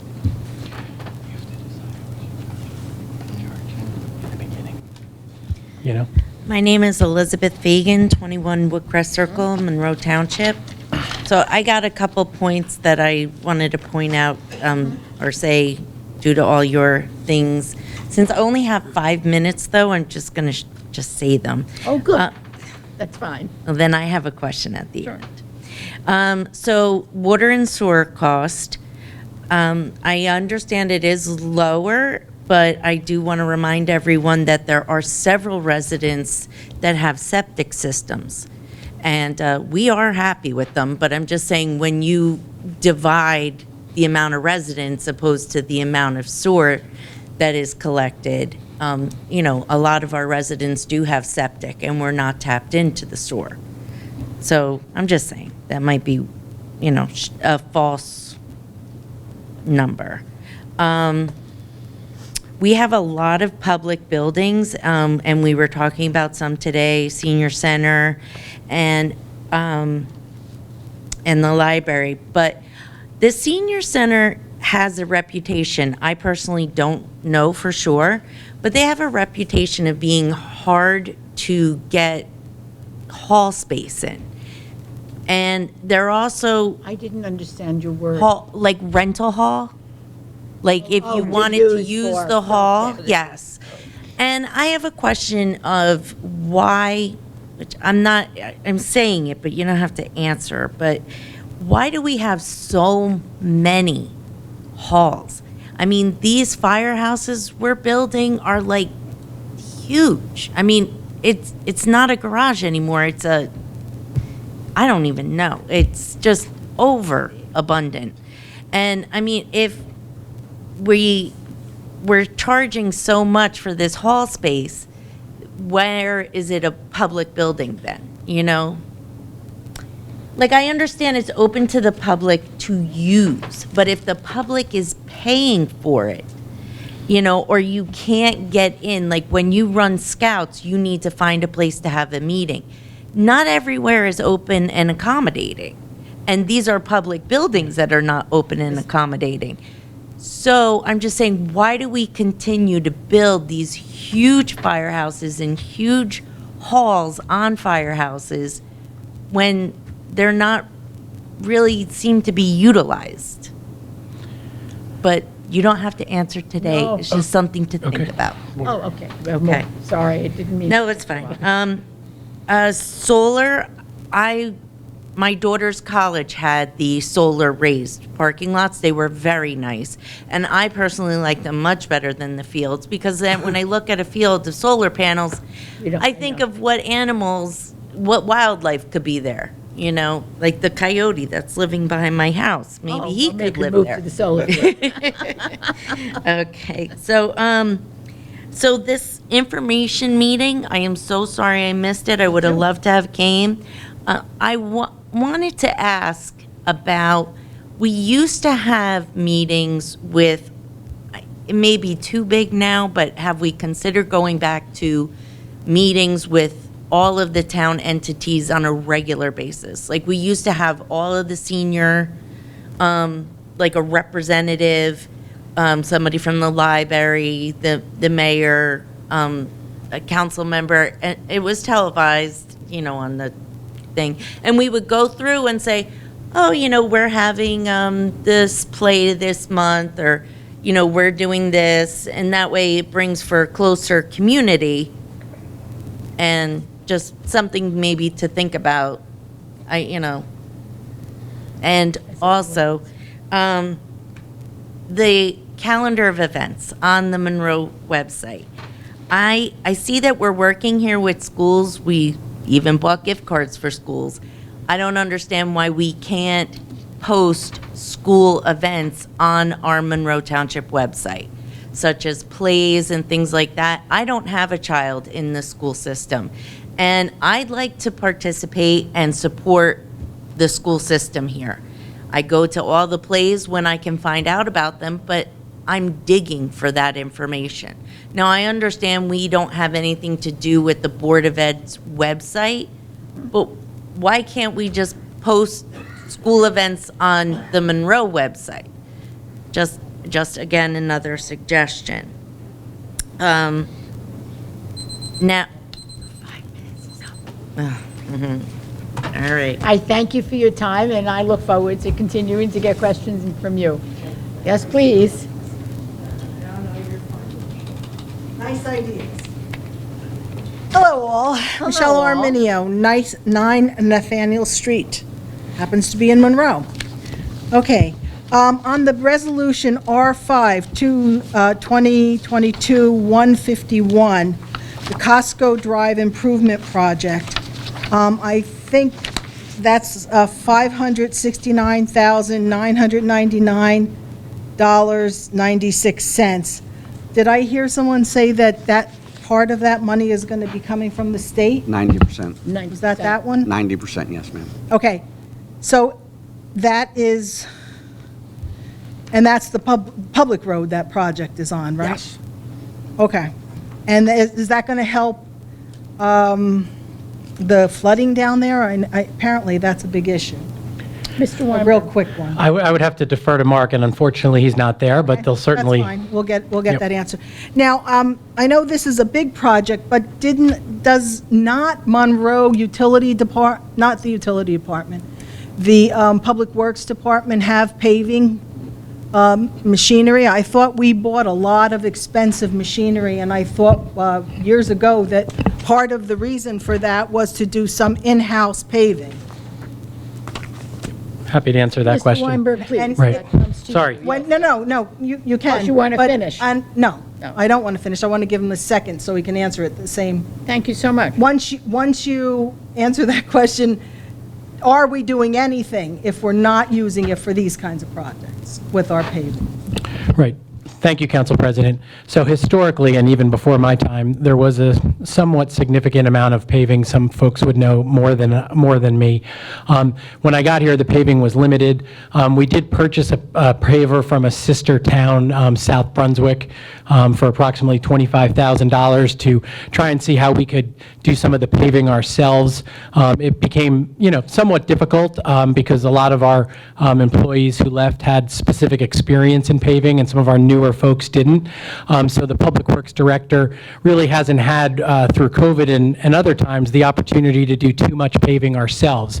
And so far, we have found it more efficient to have paving done by outside contractors, particularly in this case, on Costco Drive. So I don't see a lot of large-scale paving in our future. So that would be my answer, Council President. So when we're just letting big machinery just sit around and not, because that gets, if machinery isn't used, Yep. it gets wasted. Right. So I believe that, if I could, Council President, the DPW Director is looking to put that out as part of auction to help us get our money back for it. It was something he wanted to do. So hopefully we'll get close to our money back on that issue.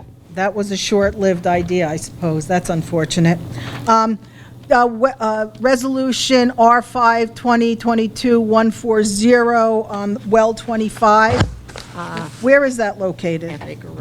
I should know this by now, but I don't remember. Sure, that is at. Sure, I know where that is. Sort of, that is at Spotswood Englishtown Road near Matchaponix. Is that the big construction that's going on? That's the well, or is that this pumping station? That's the well That's the well. Joe can answer any question better than me, but it's next to Center State Engineering, and if you have any detailed questions, I he mean, could... see, that building looks really very large. I didn't know we needed that for the pumping station. And is that on land for municipal use, or is that land that we're eminent domaining? I believe it's land that we already own, so we're not certainly acquiring it. Right, that was supposed to be open space that was sort of one, I mean, I guess we have to use it, but that land in particular was given as an open space exchange for some of the developments down New Machaponics. So while in this case it might be very good to have used, again, it was supposed to be designated for open space. So that's how those things go. And the pump station is going to be on Lonnie. Is that what I just read for the Leach-It? I'm Correct. sorry, for 143. Yes, ma'am. Okay. So really, the pumping station and the well, does the... Two totally different. They are totally different. Totally The well is, Water. we get water, the pumping station is for the force main that's taking the leach. I know, and and I've asked this question before, that well is so close to the landfill. How deep is that well going to go? And I'm really concerned that at some point, we're going to find that the leach-it has gone into that area or that well. Mr. Stroin. If I can defer, Council President, to Mr. Stroin. Mr. Stroin, you're on. You want me to again. turn it on for you again, or you want to grab this? You got to turn it on again. Got to just hold the button down for a little bit. You know, we weren't so cold. That's, again, an excellent question, Michelle. The well itself is actually in the middle aquifer of the Raritan-Mahagathy aquifer system. It's probably about 560 feet deep. And in addition to that, the leachate, and again, this is directly from the operators of the landfill, is protected by a clay wall all the way around that. That's what they tell us, so there should be no migration of the leachate off-site. Again, that remains to be seen as we further do our study of the landfill. Okay, thank you for your time. You're welcome. Anyone else wishing to address the council? Sir. Your name and address for our records, please. Good evening, ladies and gentlemen. Peter Simon, 159C Pelham Lane in Rossmore. Last year, I came up in front of the council and addressed the issue of speed limit. Is your mic on? Can you speak up? Yes. Please, a little Last year, I came up and addressed the issue of speeding trucks where I live on Applegarth Road. It's constant, nonstop. I'd like to recommend that speed limit be reduced from its current 35 and 45 miles per hour on some of these roads as a means of discouraging them from taking a shortcut and traveling through the roads. There is practically zero engine braking ordinance enforcement. I must hear engine brakes go off at least 3-4 times a day. It rattles my windows. I'd be on a conference call and I'd have to mute myself. About 2 weeks ago, a tractor trailer took out a traffic light on Applegarth Road. I'm sure you're all painfully aware of that. We were out for about a week. All traffic was doing U-turns either at the entrance of Rossmore, the East Gate, or down through the shopping complex where the Wawa is located. And there was no proper detours. There was no law enforcement present to direct traffic whatsoever for the entire week. Also, last year, I mentioned at the last council, well, last summer, there was an overturned tractor trailer at the on-ramp for Exit 8. And again, there was no law enforcement coordination to reroute traffic. All the cars, including trucks, were making U-turns and sometimes illegal U-turns at the entrance of Rossmore Drive and Forsgate Drive, and some were going down to Applegarth Road. Tractor trailers making U-turns in the middle of the road because there was the ramp was closed for several hours. A few years ago, there was a fatality at the corner of Applegarth Road and and Forest Gate Drive. This is what brings me back to lower the speed limit, get trucks off the road if we can. There's no, like I said, there's no enforcement of the engine braking. We have no way of determining if the trucks are carrying hazardous materials in coming through town. Exit 8 is, I see a heavy amount of traffic coming on that. I'm sorry, exit 8A. 8A. Exit 8 is much more suitable for truck traffic. It's better, it's wider, more lanes. The truck traffic coming for the Wayfair and the Amazon warehouse down in, I think it's either East Windsor or Cranberry Township. They're getting off at 8 and they're taking the detour through Applegarth Road rather than probably going down Route 130. What can be done to step up enforcement? I occasionally see police cars on Applegarth Road. Like I said, I live 50 feet from Applegarth Road, so the engine braking is a major problem. What can we do to step up enforcement and solve this problem? Mr. Weinberg, you want to comment on what we have been doing and the mayor's initiative regarding the regional study, please? What we hope to have happen. Well, I can certainly mention to the Chief of Police continued enforcement, particularly around the engine braking. That is something, law that we have on the books now. Long-term, as you probably know, we are committed to trying to reduce the number of trucks that are headed to Cranberry through Monroe. That's not the intended direction for them to go. And we are thankful that the county is moving forward on a Southern Middlesex County study that we are hopeful will lead to those truck restrictions, so trucks aren't coming through the town like they did on the day when the truck was coming south on Applegarth, making a right turn towards Cranberry and ripped out the traffic light. That is exactly what we're trying to avoid in particular. There's clearly some trucks that are going to go to Southern Middlesex Road and inside our own town, and that larger development there that are going to continue, but there are much more efficient ways for trucks to go that are heading to Cranberry, and we want to do that. So we will work on the enforcement, and we will continue to work on this study, so hopefully we can get those truck bans to try and really focus the effort. And it's not one town versus the other, but it's about the proper way that trucks should move in the area based on their destination. And that's what this study is going to look at. And hopefully we'll be optimistic that the DOT commissioner will recognize the right solution and move forward on that. Thank you very much. You're most welcome, sir. Anyone else wish to address us at this time? Going once, going twice. I'm going to make a motion. Have a motion, please, to close the public hearing. Motion. May I have a second on that? Second. All in favor? Aye. Any opposed? No, right? May I have a motion to adjourn the meeting? Motion. May I have a second on that? Second. I thought that was it. The time is 8:48. We're adjourned. Very good.